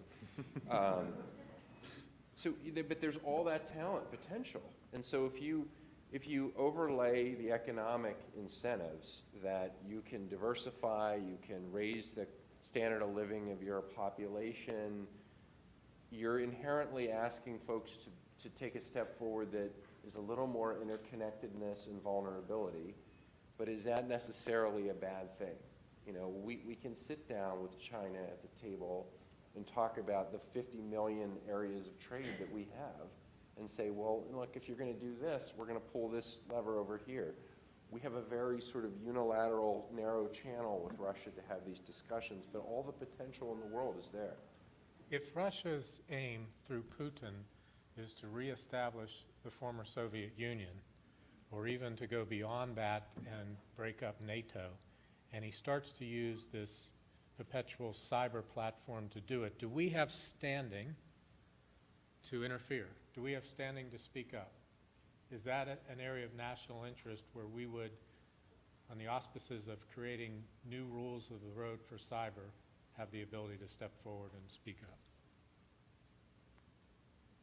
Well, to build on what Andrei said earlier, the battle for the governance of the internet is broken into two camps right now, broadly speaking. There's the US and other like-minded Western nations that want an open platform that is, as we say, multi-stakeholder, recognizing that 85% plus of the internet infrastructure is owned by the private sector, and that it's a beautiful thing, and this bird has now flown and done wonderful things, and governments will kill it if the governments are in control.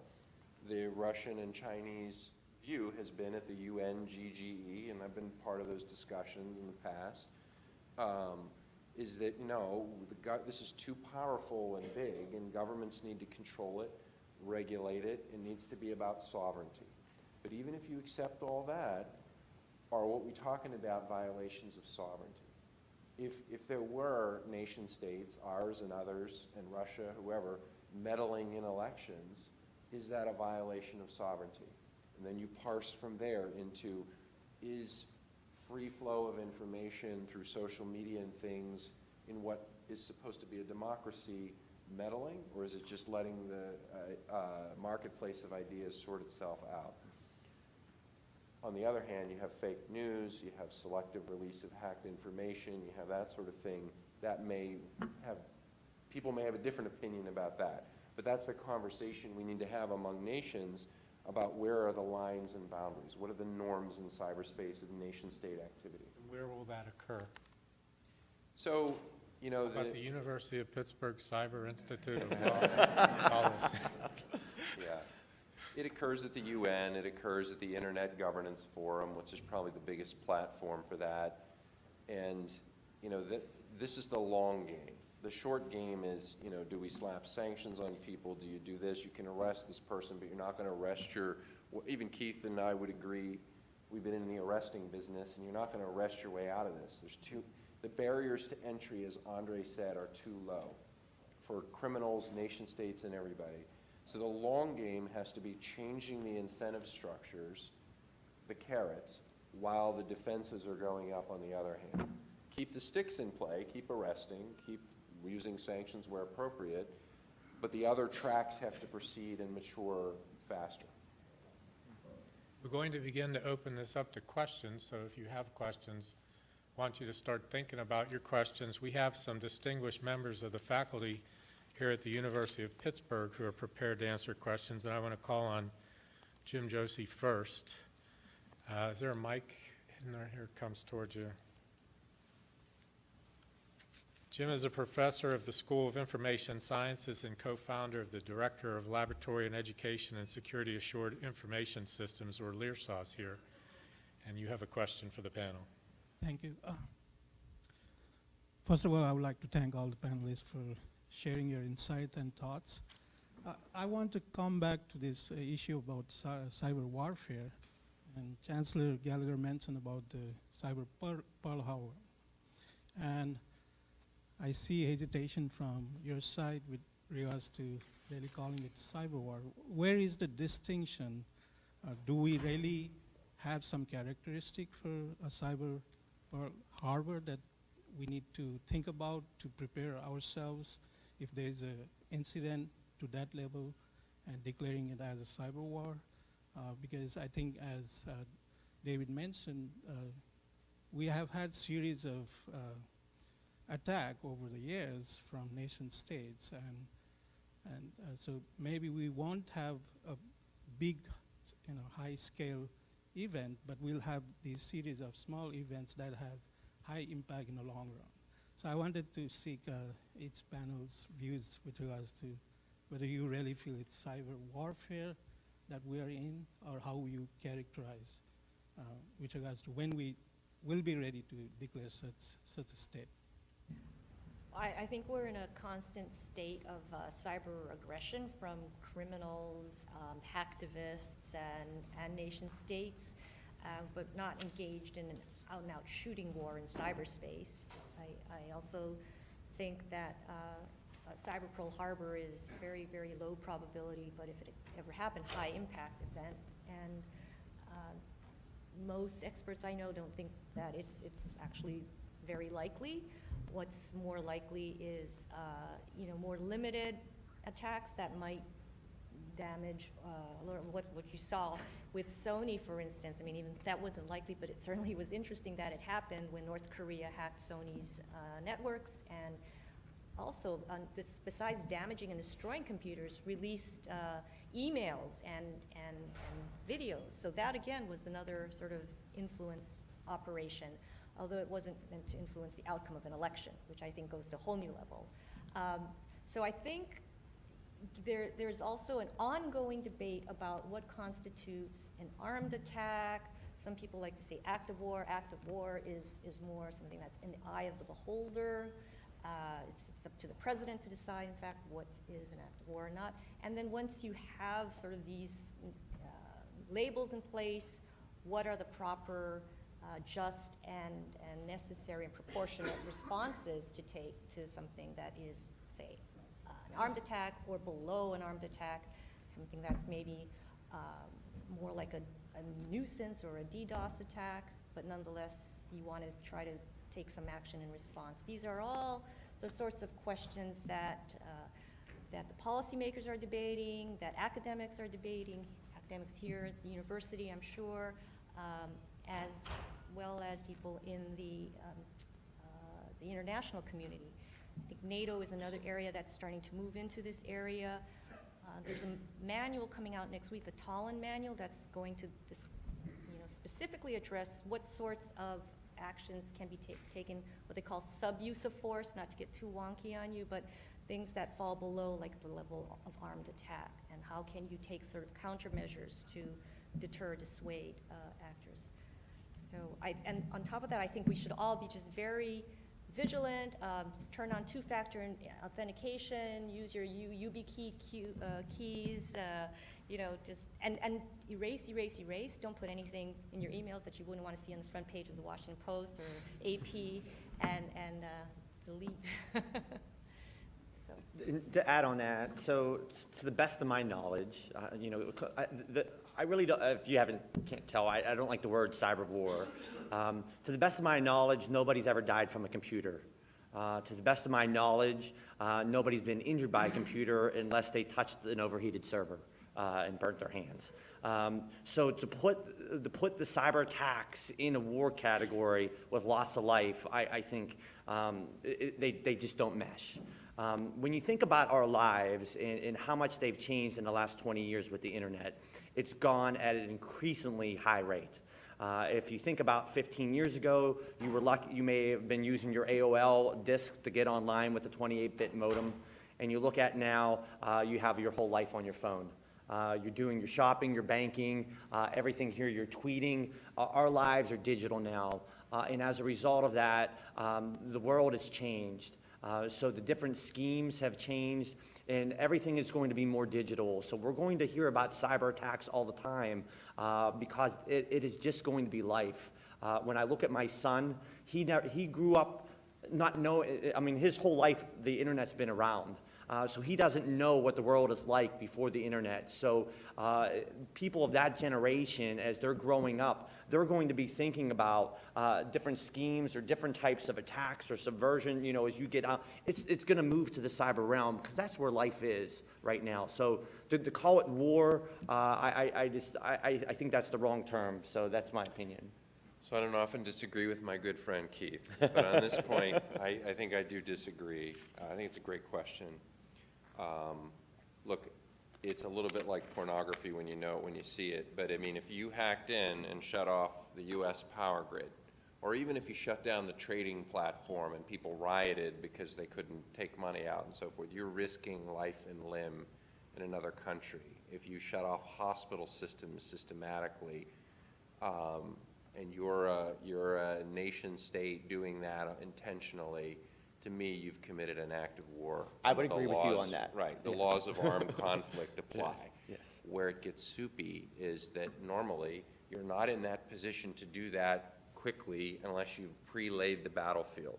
You've prepared, the position is already there. You have the digital equivalent of a guy ready to shut the lights out by having malware or whatever in the right places and having access. And how do you judge that? Is that an act, is preparing for some sort of event or war, is that an act of war because you've inherently gone in and violated somebody's sovereignty? Or is that the same as having a secret agent sneak in and be prepared to, physically cut a cable or do something, blow up a power plant with a physical bomb or something? It's very difficult to tell. What if the hack of an election were not by releasing selectively information to influence, but we're actually changing the vote numbers? What if that were the case? Would that be an act of war? It gets a lot closer to being one, in my mind. Other comments? Let me introduce to all of you Professor Adam Lee, who's an associate professor of computer science here, whose research interests lie at the intersection of computer security, privacy, and distributed systems fields. Adam? Thank you, and thank you all for your inputs and thoughts today. My question sort of gets at the broad nature of our conversation. So election tampering and digital warfare, if you want to use that, cross-cut many aspects of scholarship and society, including technology, international relations, law, ethics, lots of things. What can the university do as an institution, and what can those of us who are educators do to develop well-rounded human resources that are capable of tackling these sorts of crises, either as federal employees or as citizen activists.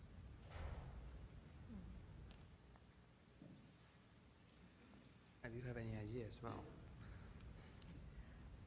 Well, certainly there are, I'm seeing in law schools around the country now, they're putting in cyber, they're doing a sort of cross-cutting curriculum where their law students are learning not only about this evolving area of cyber law, but also learning actual computer engineering, computer science. They're taking the courses so that they can inform one another, and turning out individuals like this who have both the technical skills and sort of the legal foundation and maybe more the doctrinal understanding can be really helpful, I think, in going into government or just in academia as well, and staying on to produce more research, to teach others, to encourage more students to come forward. This is an area that is, notoriously lacking in bodies. We need more people who have the skills to both protect our systems and figure out how to develop more robust, better systems that are, defensible, impervious to hacks, as well as those who can come up with the bigger picture, sort of jurisprudence and the deterrent strategies that we need.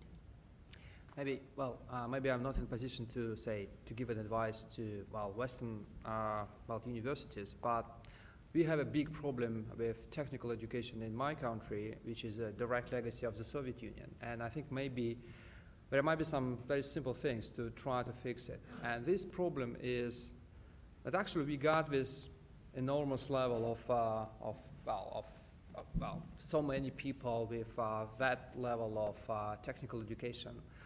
Mostly because it was intentionally decided by Stalin in the 50s, where the country needed a lot of engineers to work for the military-industrial complex and for the security services.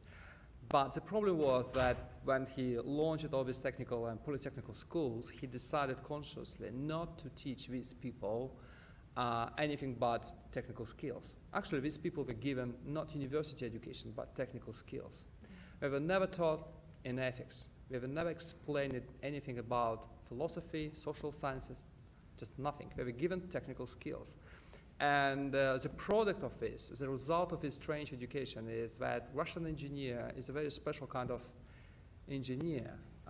These people are, actually I spent a lot of time trying to understand this phenomenon, but they, by definition, they tend to accept, they're not just loyal to the state. That's one of the problems. Of course, it might be explained by economic reasons. While these people were trained to work for the military-industrial complex, they should be patriotic, etc.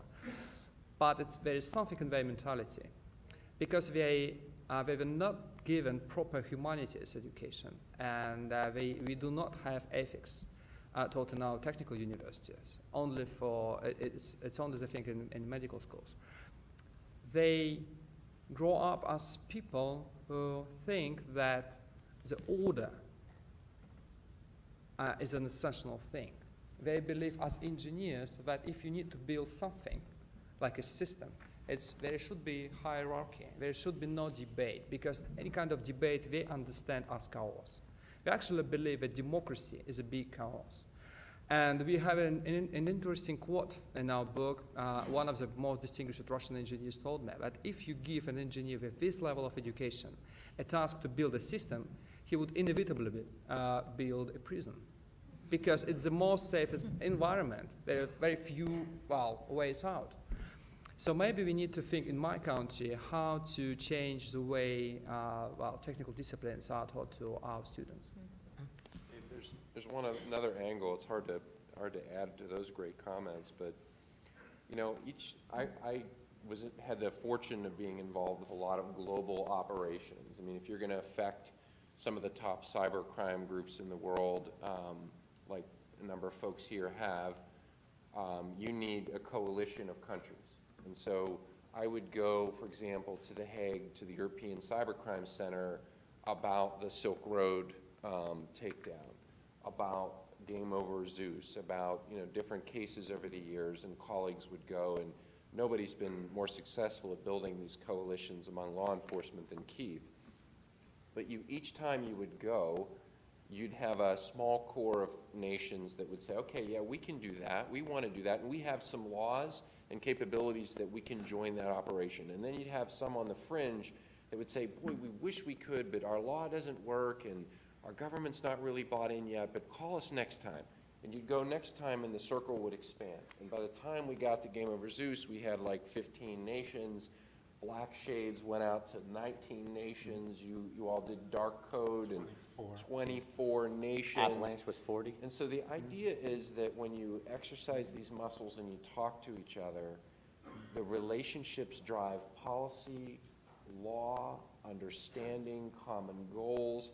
And so that is why I'm so excited to hear about this center, and especially with the leadership here through you and Chancellor Gallagher and others. Pittsburgh is just such a center historically for innovation, with the NCFTA doing this very thing with law enforcement worldwide.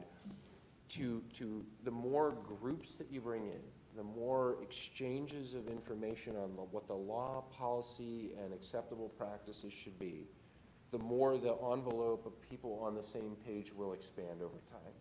And that is why I think this is so needed.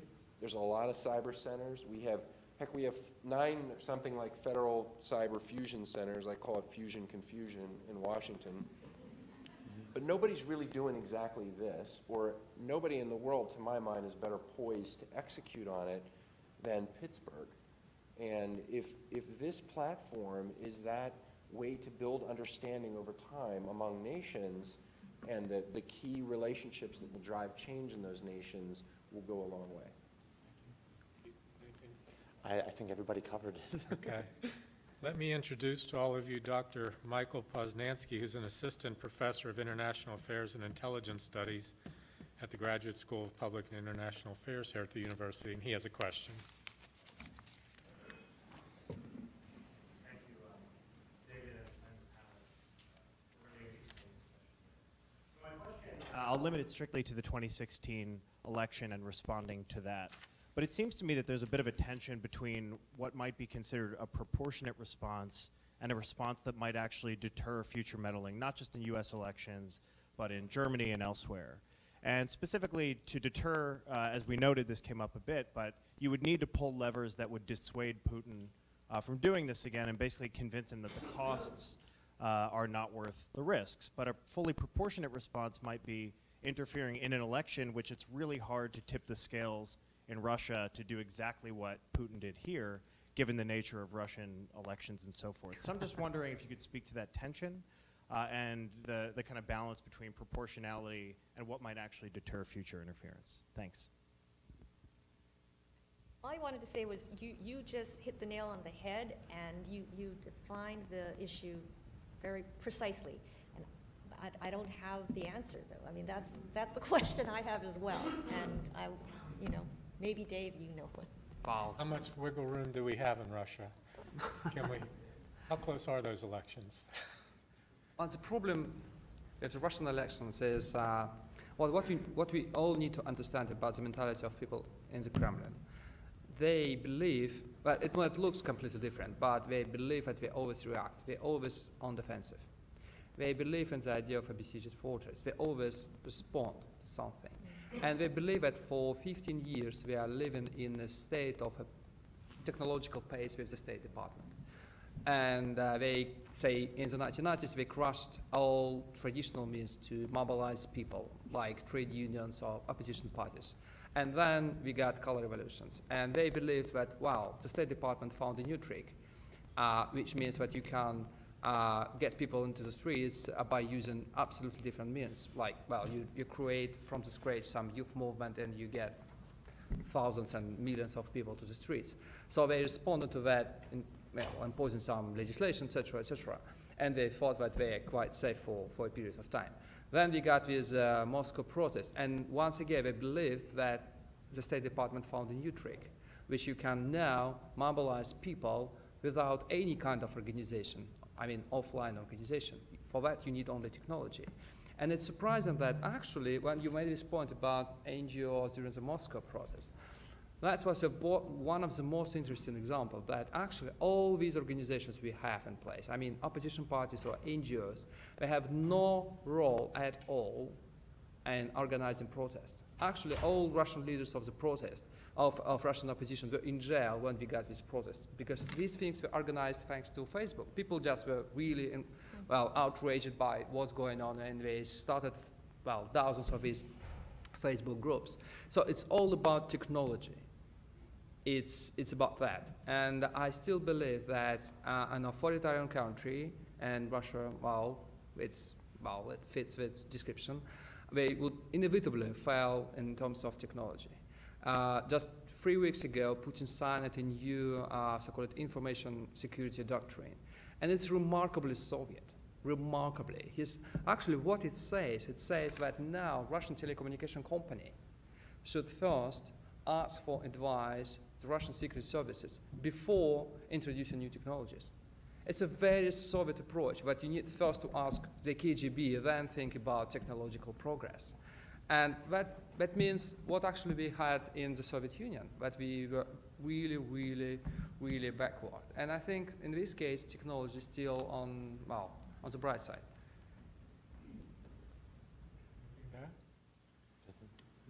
David Thaw is an assistant professor of law and information sciences here at the university, and he's an affiliated fellow of the Information Society Project at Yale Law School and a recognized international expert on cybersecurity law.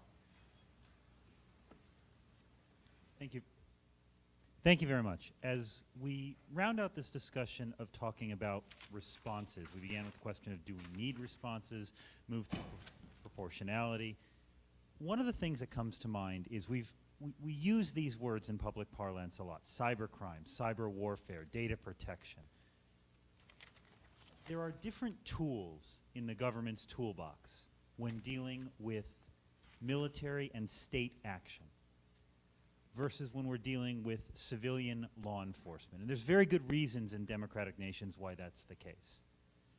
Cyber conflates these, and it presents us a challenge, as Mr. Dombowski's comments alluded to earlier on in this discussion. So how do we tell the difference in a cyber era between where the line from private criminal action ends and what would be considered international state action begins? I mean, I can only analogize to other areas, and I think I'm somebody that tries to look at something small and extrapolate the lessons learned. And it wasn't that small, but small in comparison, which is how we took down the mob. My partner, John Gleason, prosecuted John Gotti twice. The first one, the jury was fixed, the jury got prosecuted, then he successfully prosecuted Gotti. And we're working on a book right now that will come out for investigators, and I was asked to contribute part of it, and part of the first line is, John Gotti never had a botnet. You know, he had to rob people the old-fashioned way. Well, now we have the new organized crime that strikes. But, you know, whether it's the government or someone, it's never going to be the person that ordered the attack or ordered the hit at the Italian restaurant that has their finger on the trigger. They're too smart. They know how to build layers in. And so we have done, we would do as a government what we have done in cases involving organized crime and the mob, which is you develop sources. Some of them are human. Some of them are the equivalent of wiretaps and intercepts. You set out the relationships. You don't just chase, and we learned this long ago in cybercrime, not to chase digital trails in every case, like a Labrador retriever tracing tennis balls all over, but to understand that it's people. That in cybercrime, for example, it's really only a few hundred people in this world that are generating the biggest, most salacious attacks. And they're copied by everybody else, and their tools are copied by other people, but they're really the innovators. And so we focus, what I say, center of mass on building a profile of the person. So you have your chart, you know, if you're an old school gang prosecutor, you figured out people's phone numbers and relationships, and you got a big map on your wall, just like in the television shows, and you can figure out how to build that case against the John Gotti equivalent. And that could be a nation-state head or some other official head of an agency. But if you do your homework and you're in the long game and you work all the angles and sources, money trails and everything else, technology trails in this case that we didn't have in mob cases long ago, you can paint the picture. And it may be in the end what we call circumstantial evidence. But I take a case like North Korea. I thought I was escaping big breaches when I left the criminal division in Target and Home Depot. I go over to the National Security Division to take the first portfolio there over National Security Cyber, and I thought I was done with big breaches, all of which happened on holidays, by the way. And the first call, one of the first calls was from the president of Sony. And she said, you know, I have a big problem. We need help. And, you know, if you look at what, before you're going to send the president to the podium to point at a nation and say, you did this, you better be right. I mean, if you're one of the minions like I was, you better have the goods. We didn't have, you're never going to have the photographs of the person at the keyboard. You're not going to have Kim Jong-un standing there with a picture ordering it, of course.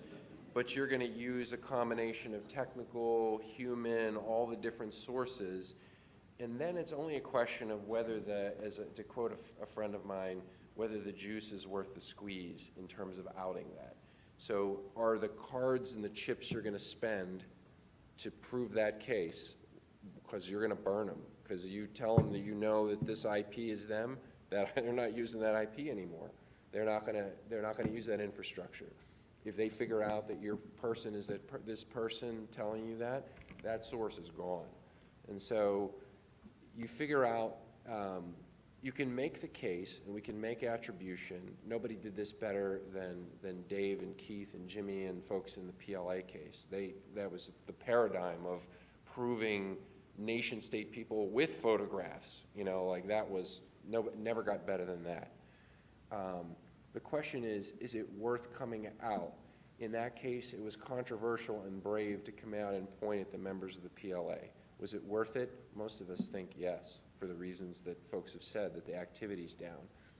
If it were a trade issue and you went to the WTO, the World Trade Organization, would they have the power to do anything, or are they going to just throw a pencil at the person? Is it a Pyrrhic victory if you prove that there? If you're going to talk about sanctions and your sanctions aren't enough and you want to enlist Europe to make a bigger sanctions regime against somebody, say Iran, I'll pick on somebody new. You know, you want to prove that Iran did something and you want to have sanctions rolled back, or the recent reopening of things with Iran rolled back, as this administration might want to do. You need to prove your case to Europe and others. So you need to effectively declassify that information in many instances. You might be able to show them some things classified, but that's how you do it, is a combination of direct and circumstantial evidence to get there. The corollary question, though, is it worth it? You can prove it, you can make attribution, but what is your play? And it'd be great to have more options through the UN, through WTO and others, when you can make your case that there's actually a penalty on the other side that is meaningful. I don't think I could add to that. That was really well. Well, is the juice worth the squeeze on Russia? Andrei's our expert, I don't know.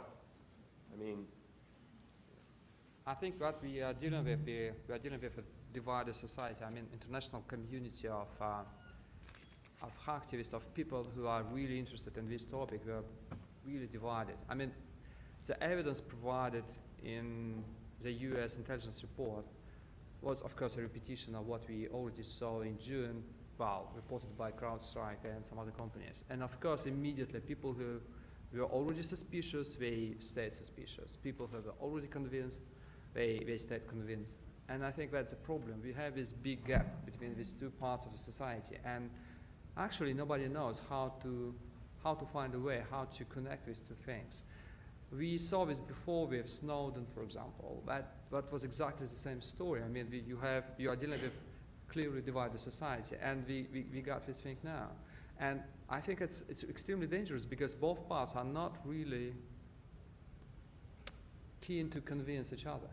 They are absolutely happy with their audiences. And I think it's really, really dangerous. We do not know how to try to talk to the audience, to our population, to our people, well, on the whole. Nobody knows how to do that. We have time for some more questions before I know we're blessed to have my friend Evan Perez here, the justice correspondent from CNN, and I know he has a question or two. Thanks again for the invitation. One of the things that we always talk about when you're talking about an adversary is you want to know what they want. What do they want?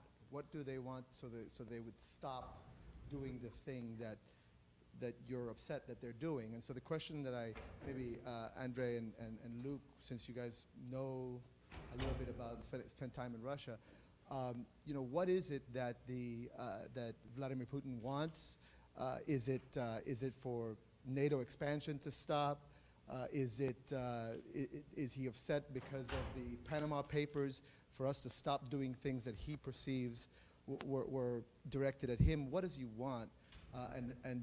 Is it deliverable on our end for the American public to understand, what caused what happened this past year in the election? Great question. Well, my feeling is that we are dealing with a combination of two things. The first one is a general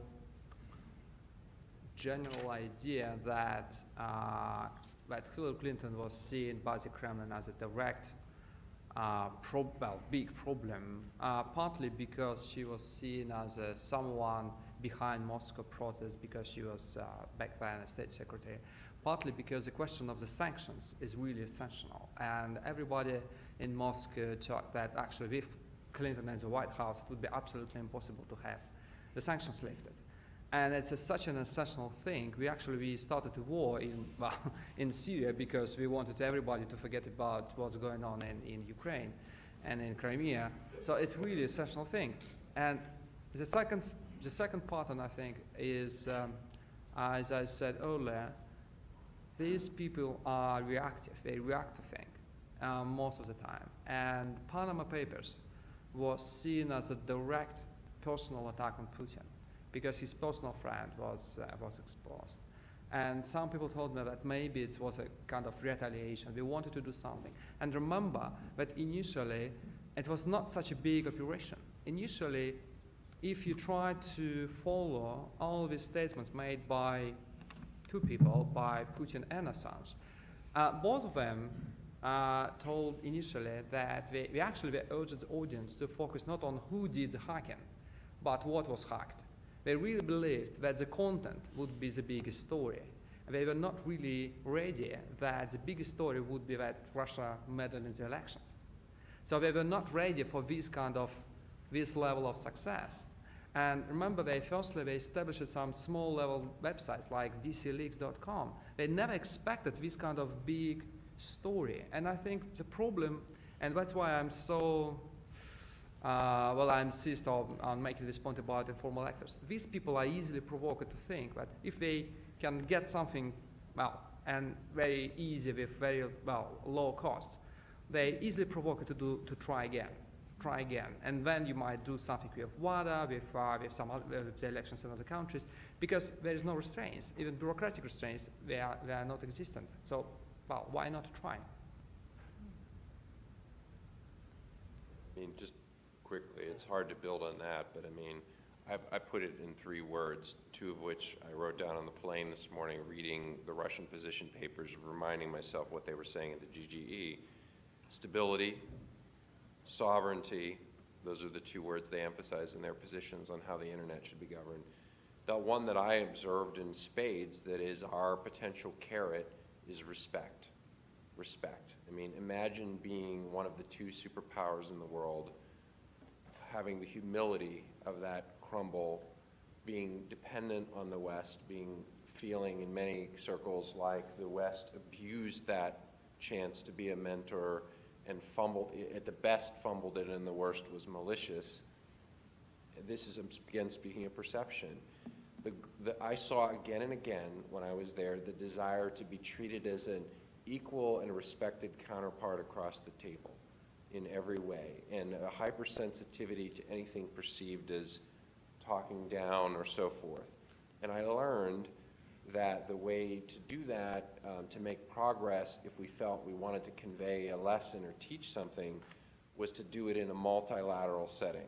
So invite in the Germans. We couldn't really invite the British at the time because they were the only ones who were less trusted. But have other nations around the table talking as colleagues and respected peers at the table to try to make the change. And even if we could move the needle a little bit, have something in the trust bucket, then we could make progress. But I really count it as stability, to know that we're not trying to topple the ruling class. Sovereignty, which is directly related to that. This is our space. And that, to your NATO point, well, NATO is a big thorn. You know, the idea that NATO has now come right up to the borders is very much a threat. You know, we think about the Cuban Missile Crisis and things that were within 90 miles and so forth. I mean, that's right up on their border, and many might argue that it's pushed too far, and it's provoked, you know, some of this defensiveness and now offensiveness. But respect is the carrot to say, we want you to be a world leader at the table with us and China to shape world events, and not be perceived as a bully or anything like that, but to be a respected world leader. And, you know, Russia is capable of that and has all that potential. Yeah, it's an extremely good point. I remember this, I just wanted to give you one example, but I think it tells everything about this desire to be treated as equal.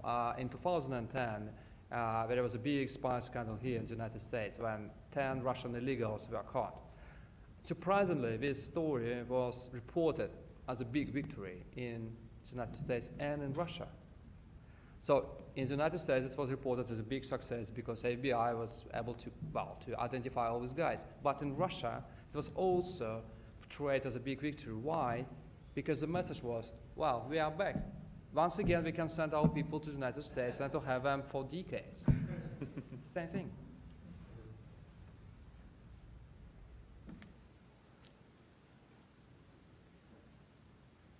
One word that I don't think I've heard discussed is encryption.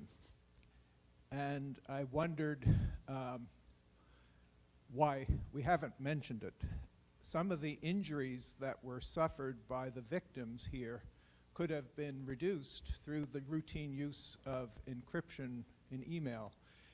And I'm curious whether it was used and the encryption was broken by the Russian hackers, or whether we've just been too complacent in not making greater use of encryption to protect these confidential messages. And I know we have members of the Justice Department here, and they have their own, there's a policy point of view with respect to encryption, so maybe it's a complicated conversation, but I just would have expected to hear more about it. Well, I'll talk a little bit about encryption. I mean, encryption, it is part of our lives, and it does make your information secure. With some type of encryption, let's say email encryption, it is cumbersome. So to use that on a daily basis for the everyday person may find that cumbersome. I think people, they balance, being practical and as opposed to security, and people balance that. We do encounter encryption all the time, so it is part of life. It's not going away. In these cases, could things have, in hacks, could they limit the damage using encryption? Absolutely. But there are ways to get around encryption as well. You know, I mean, if you attack it when it you know, this stuff is published. If you attack encryption when it's running and you do live memory captures, you could break it. So there are limitations of encryption as well. So I don't know if that answers your question or just gives you a little. Just a quick follow-up. Do we see that happening from the Russian hackers, that kind of interception and breaking of encryption? I'm not aware of anything like that. I'm not saying that there isn't, but it's nothing that would be elevated to the point where it's a concern or anything like that. But Keith, you're far more of a technical expert than I, but if it's a phishing email and you accept the person in and you've given permission unwittingly to access your systems, Sure. it's going to let you right in, right? I mean, Yeah, it should. One of the methods that a lot of the hackers use is, you know, with your phone, there's a problem, without getting very technical, there's a thing called OAuth, and that like gives the app access to your accounts. And so that hackers use that type of thing and exploit OAuth to get into the account. Now, if you were using like PGP, where they got into that account and then, you know, that was a second layer of encryption, all that stuff could be gobbledygook. But if you're able to, if it was just encrypted on the server and you just got in using that password, it would get unencrypted anyway. So it wouldn't be like breaching the internet service provider and pulling it. So it could be effective, it couldn't be effective. It really all depends on the situation. Can I jump back to something in Evan's question? Sure. And direct it to Andrei, which is, you know, I've heard rumblings that there's a belief in Russia that the Panama Papers is the work of Western governments. That's a surprise to me. I mean, I was gone to the private sector and our phone was ringing for different reasons from companies and law firms. Does everybody know what the Panama Papers are? Maybe.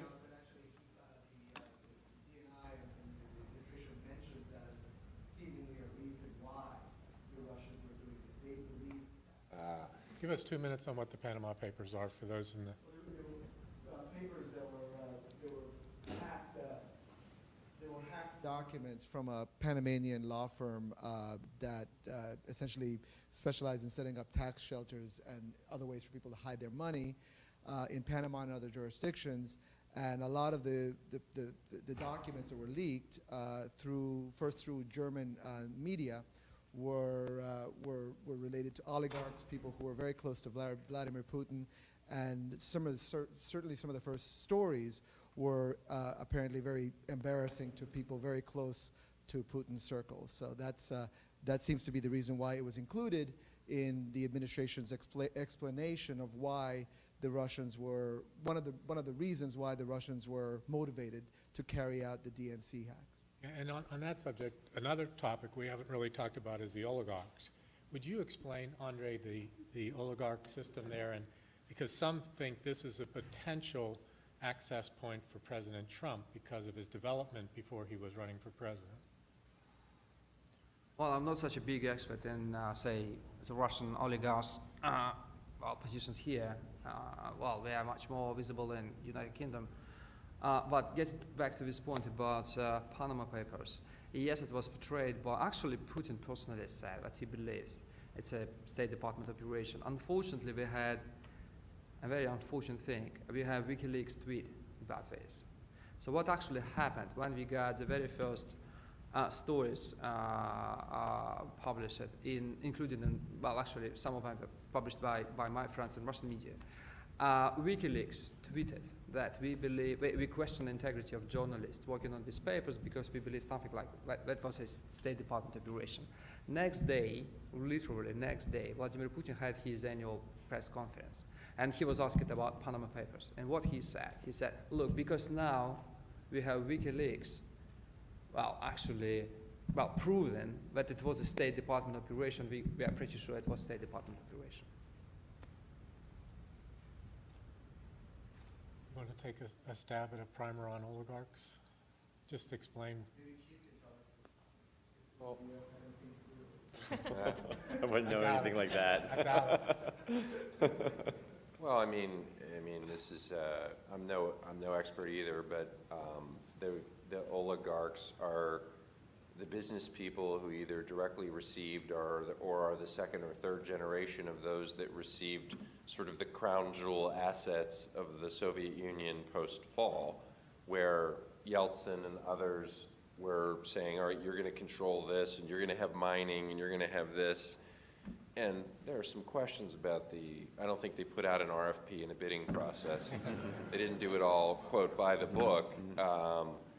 So, you know, there are these powerful figures and clans and groups, and, you know, they're very powerful and influential in the country and preside over a lot of the natural resources and drivers of industry.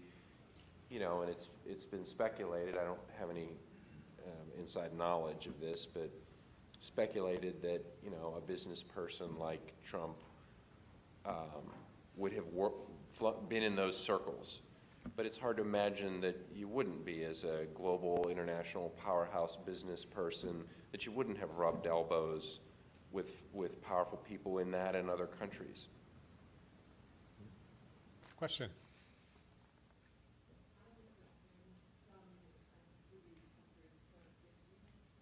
And I have a question for the other side of the receivers of the information. And one of the real concerns is influencing elections. What do we do, and how can we change the perceptions of the people who receive the information? If they don't believe it, they're not going to act on it. And it seems to me that influence cannot have bad effects if people don't accept it.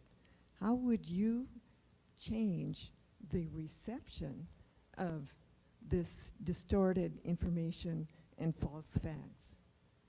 Well, two things. One is, first, I think the Russian influence operation had an impact also in terms of keeping the spotlight on Hillary Clinton and her campaign, and, you know, every day for weeks on end when the Clinton, because of all of the releases of emails. One day, you know, Podesta's emails come out and there's something embarrassing in that. The next day, another staffer's emails maybe come out and they find something embarrassing. And it just kept the spotlight on the campaign at a time when they wanted to shift the conversation and shift it back to Trump, for instance, and his latest, you know, statement of outrage. And instead, they found they had to keep dealing with the latest email dump. So that was one way in which the constant release of the information had an impact or influence on the debate or the election. And I tend to agree that I think people generally, if they have a fixed idea or sentiment, aren't going to be persuaded with information coming out of, you know, something like this, an email dump. But I'm intrigued by Director Clapper's suggestion that the United States restart, or USIA, the U.S. Information Agency, and put it on steroids. I wonder whether that's something that would actually have any impact in trying to counter some of the bad information. I think the problem is that we are dealing with a big problem of mistrust. I mean, lots of people lost trust in media. And it's a problem which is apparent not only here, but, well, for years it was a problem in Russia. The problem with the Kremlin is they never tried to win our trust. For example, they never tried, as far as I understand it, for example, to portray Trump as someone great and to improve his reputation. And actually, it's the same thing they did in Russia. The point was not to try to portray the Kremlin and Putin as a great hero, the idea, or his officials.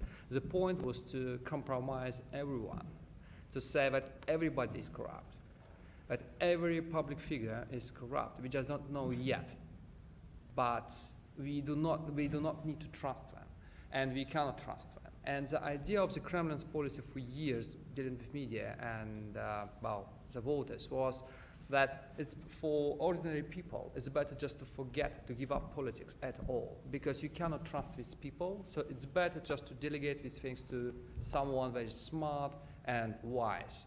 Well, Putin, that's fine. So that's the idea. It's not about building the positive narrative. It's all about negative narrative. It's all about how to confuse people and to say, but actually the general message is just to say that everybody is corrupt and cannot be trusted.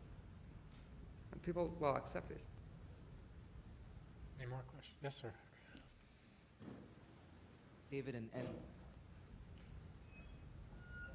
Luke, this question I guess is probably most directly for you. I recall being in the room in Main Justice when you announced the PLA case, and I believe there was a degree of skepticism or naysayers among members of the media and the public about the virtues of a case like this, and there are people who would say you have put on notice these 5 Chinese hackers who probably never intended to come to the United States. Now they certainly won't ever come to the United States, and they certainly won't ever come to Pittsburgh. And I'm wondering within the Justice Department whether you ever encountered that sort of skepticism, or whether the virtues and merits of a case like that and the strong purposes were immediately apparent to, you know, all the decision makers, and whether, you know, you believe now that that decision has borne fruit. Thank you. First of all, I may be the only person who still believes that Jimmy Kitchen is going to open to a jury and convict them here in Pittsburgh. But at the time we did the case, we would have not done the case if we did not believe that was possible. And our reference point was prior instances such as drug cartels in Central America and South America, and other places where we had a campaign to change the status quo. And so we knew bringing that case, it would be more difficult to bring 5 members of the Chinese army here than it would be to bring a drug dealer from somewhere in Pittsburgh here. But we had the faith that we could change the status quo and override all this historical inaction. And since that time, there has been, as noted by Luke and Keith, growing support for the cyber campaign and increasing extradition, including extradition from places like Uganda, where we have no agreement. That case took a long time to get from when we had it ready here to when it was announced. And there was no shortage of opinions about whether it was a good idea.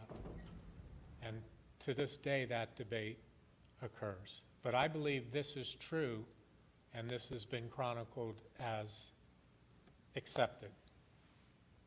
That case changed everything about the relationship with China, which is on the verge of becoming the largest economy in the world. If you think about the purpose of bringing an indictment, that fact alone dwarfs any other consequence in almost any other case. As a result of the work of many others, including Luke, and the group that was working to take that case beyond, when President Xi came here in September 2015, and in the lead up to that, with the threat of further additional sanctions, we secured the agreement from China that they would no longer hack for commercial purposes, which was exactly what Eric Holder and I said at the time we announced it. We drew that bright line between conventional statecraft and stealing for intellectual property. The G20 then on top of that got courage, and they made the same statement. And we now have a framework going forward with China. And perhaps the best thing is, as Keith mentioned, it is generally accepted that there's somewhere in the range plus or minus of a factor of 7x reduction of hacking. So if you look at the purpose of a criminal indictment, it's to hold people responsible, it's to send a message of deterrence, it's to stop behavior, perhaps in reverse order. And so I think that case was wildly successful, but you can still find people who will say, when is the trial? And I think that's simply a short-sighted answer. But thank you for the question, and it's good to see you again. I mean, Yes. yeah, just to add 2 seconds, I mean, there's no doubt. I had nothing to do with the PLA case. All the credit is the other folks in the room here. But, you know, when we went to the table with the Chinese on this issue, and it was one intense night, I was on my way out, and I got a call, can you be at the White House at 8? And there were about 8 or 9 of us there from a few different agencies to negotiate overnight. It was a key, you know, point of leverage in my mind. This is my personal opinion. This isn't the U.S. government position or anything necessarily, but we would have never gotten to that moment. That was a core central building block that we could make attribution, that we could call people out, we could embarrass people and their country on the world stage if need be. And there was a desire to have this be a respectable state visit without this thorn. And we had the moment of leverage, but that we would have really not had that foundation but for this case and this change in tactic. And it's been used in other settings with less dramatic effect. You know, there are other nations who will use hackers. I won't name these nations. They're none of the ones we've talked about so far. And that you'll find their resume online. Like they want an IT job as well. You know, they're moonlighting, they're hacking for the government. They're not a government employee, but they want their resume out there. And when you call them out and you name them, their career aspiration is done. You know, so it's another deterrent thing. But Dave is exactly right. We went into the broader G20, and nations that were afraid to have China upset with them on this issue said, oh, well, China's on board with that now. We can relent too. And a bunch of breakthroughs happened as a result of the brave action and controversial at the time decision. We have time for one more question. Wow, we have 5 more questions. Start there and we'll just go this way. Yes, sir. So this is probably going to be maybe more at the gentleman over here. So when you look at, you know, investigation or prosecution, one of the most rewarding things is putting the bad guy behind bars. You know, flashback to these cyber investigations like the PLA one. You know, like you said, it's very unlikely that these guys are going to end up in a U.S. prison one day.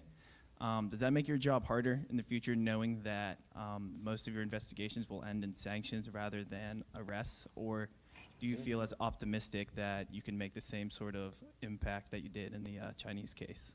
Oh, I think that with cyber, we have to have a new definition of success. So, I mean, there's different levels of success. Ultimately, being a law enforcement officer, the main goal was to have, you know, put cuffs on the guy, bring him, make him stand, you know, trial, and, you know, put him behind prison. But one of the other big things is how do we change behavior? How do we, you know, there's a couple different levels. So can we increase the cost of business? So they don't do that scheme anymore. Can we disrupt it? You know, hey, do we just want to protect our people in our district, our companies here by stopping that behavior? So there are different levels of success that we look at. You know, that we look at it. Ideally, we would like to be able to arrest the people, put them in jail, and disrupt the scheme. That's always the utopian. But you could do different things and have it just be as successful. So one of the things that we've been doing out of here in Pittsburgh with our last couple of cases, most recently the avalanche takedown, is we're using all the tools in our tool belt, so to speak. We're using our criminal process, and we're also using civil authorities too to attack the infrastructure and the scheme that the criminals are utilizing. And when you utilize the civil authorities, it really just opens up, you know, just a whole nother realm to help us be effective. So, you know, really at the end of the day, you know, we approach things, at least on my squad here in Pittsburgh, is how could we, you know, let's identify the biggest cyber threats out there, and then how can we impact that? And what is that impact going to look like? Whether it is a botnet sinkholing or putting people in jail or sanctions or something like that. You know, we make that assessment when we take the case. And at the end of the day, you know, we hope we're successful in at least one of those ways. I hope that answers your question. It does. We're in the speed round on questions right now. Yes, sir. Thank you guys again for your time today. So we've been talking about the Russian hackings on the elections. Since we know that this has been happening, and we know that it is going to happen again, what is the U.S. doing to prevent such actions from happening now and in the future? Well, one step it's taken is the Department of Homeland Security actually declared election systems part of the critical infrastructure, so that if there are attempts to actually hack into the voting systems, manipulate the actual balloting, then that could be considered an attack on critical infrastructure, clearly an attack on critical infrastructure, which it hadn't been before. The administration had to rejigger its executive order on economic sanctions to include the election interference as a grounds for imposing economic sanctions, which it did. But now they want to make it absolutely clear that voting systems are part of the critical infrastructure, just like the electric grid or financial system. There's the NIST framework, I think, as Chancellor Gallagher mentioned. I think we're going to see what this new administration does. It's talking about issuing an executive order that we think will also require all federal agencies to abide by the NIST framework for cybersecurity, step in the right direction. They're also talking about doing 30 or 60-day reviews on cyber vulnerabilities and capabilities. And there's some discussion of a greater role of the Department of Defense in protecting critical infrastructure, which may be an issue of some, might raise some privacy issues or issues with the proper role of the Pentagon with respect to civilian critical infrastructure. But we'll have to wait and see when that executive order actually comes out. So I think a lot of it is to be seen with what happens with this new administration. And meanwhile, the private sector is also, I think as Luke mentioned, they are responsible for protecting themselves in many cases. They have information sharing alliances. They try to share information amongst themselves. I think this local states and counties and secretaries of state are very active in trying to boost election security. So there's that. Most of it is then a wait and see, I think. Next question.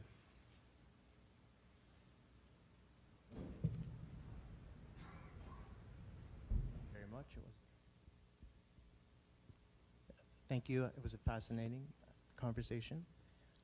My question, to follow up on the election legislation that may or may not happen, has anyone looked into the possibility that the phone dialers and databases could have been hacked into during the primaries?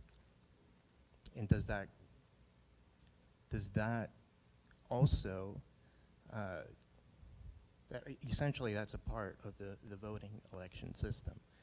But my question was, in today's interconnected world of iPhones and smart devices and social media, for better or for worse, David referenced a good example a few minutes ago with the protests in Russia organized on Facebook. But to protect citizens, small businesses, and corporations, how do we protect small businesses, citizens, and corporations without becoming a surveillance state, like David mentioned, what has happened in Russia? Thank you. I mean, this is a big issue for our clients. What happens if it's somebody like Ellen's former colleague Brian Krebs that's subject to a massive denial of service attack? He's not really critical infrastructure, just like Sony wasn't necessarily considered critical infrastructure. Both represent elements of our core values of free speech. Somebody doesn't like what he's saying, so they blow him off the internet with an overwhelming attack. From a fraud and crime perspective, if you're a small or medium-sized business, how do you stand up to some sophisticated criminal or nation-state attack? And so we need to find the balance, and you nailed it with your question, between becoming this surveillance type state, but having the power to deflect that.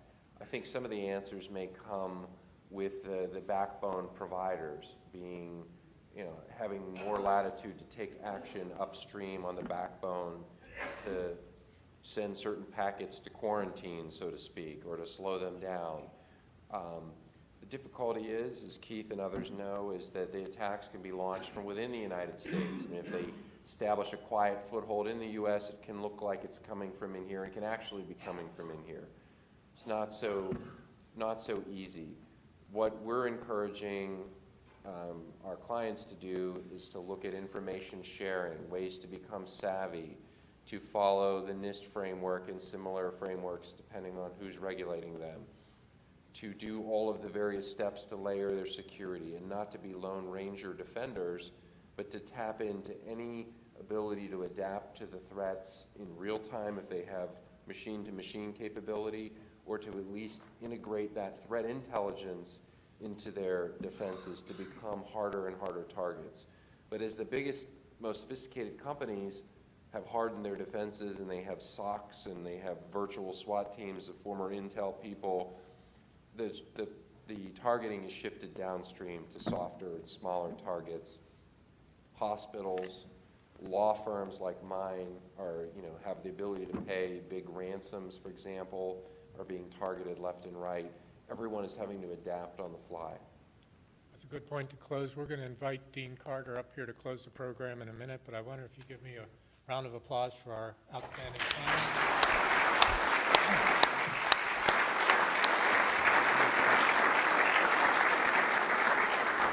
Invite any panel members who have a brief closing remark. We'd offer you the floor. Ellen? Andrei? Keith? Okay, Dean Carter, would you come up and close the program, please? Sir, thank you for your hospitality.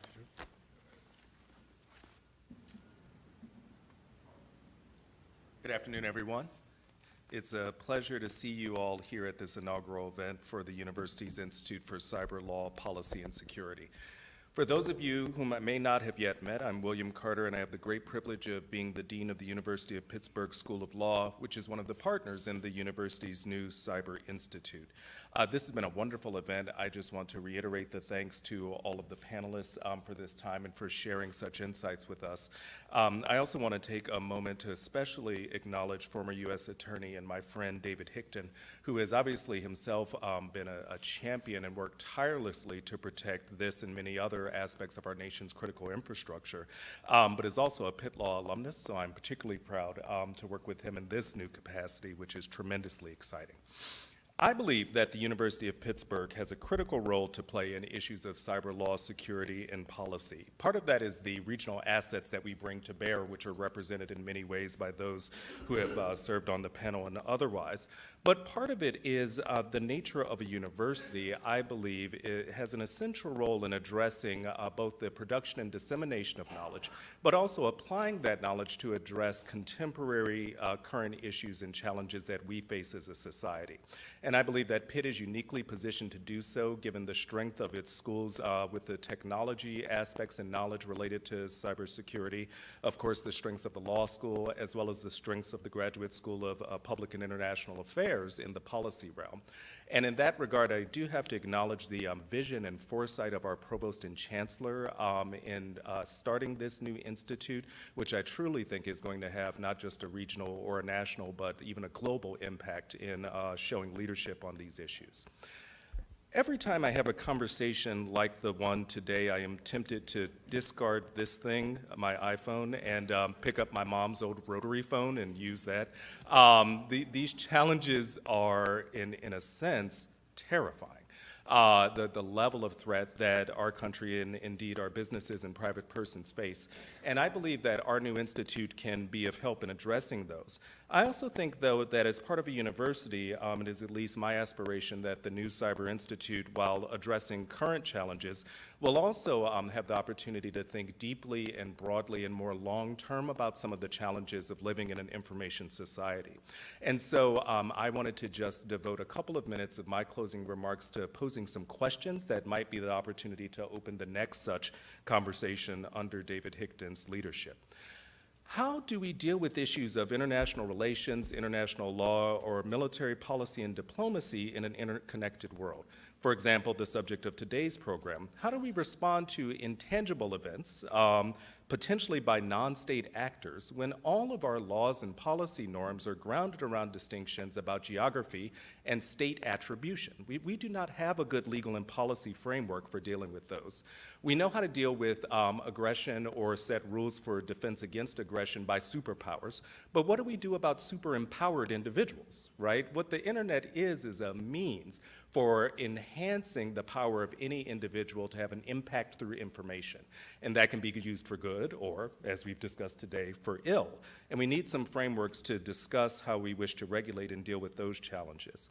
We also, as was part of the discussion, need some frameworks, intellectual frameworks, for dealing with the tension between personal privacy and security in an information age. And indeed, where I think the very definition and intuitive understanding of privacy has changed with lightning speed. With lightning speed, when I talk to people my children's age, their understanding of what is the private and what is the public is very different from my own. And that is a project that requires an interdisciplinary lens, not just from lawyers and policymakers and technologists, but also from philosophers and ethicists and linguists and humanitarians to really help us to expand our understanding of what the balance between privacy and security should be. How do we create hardware and information security systems that do advance our goals of information sharing, but also don't, as one of the panelists said, turn the information society into a prison, right? If you could build perfect security, you would have very little information that is being shared.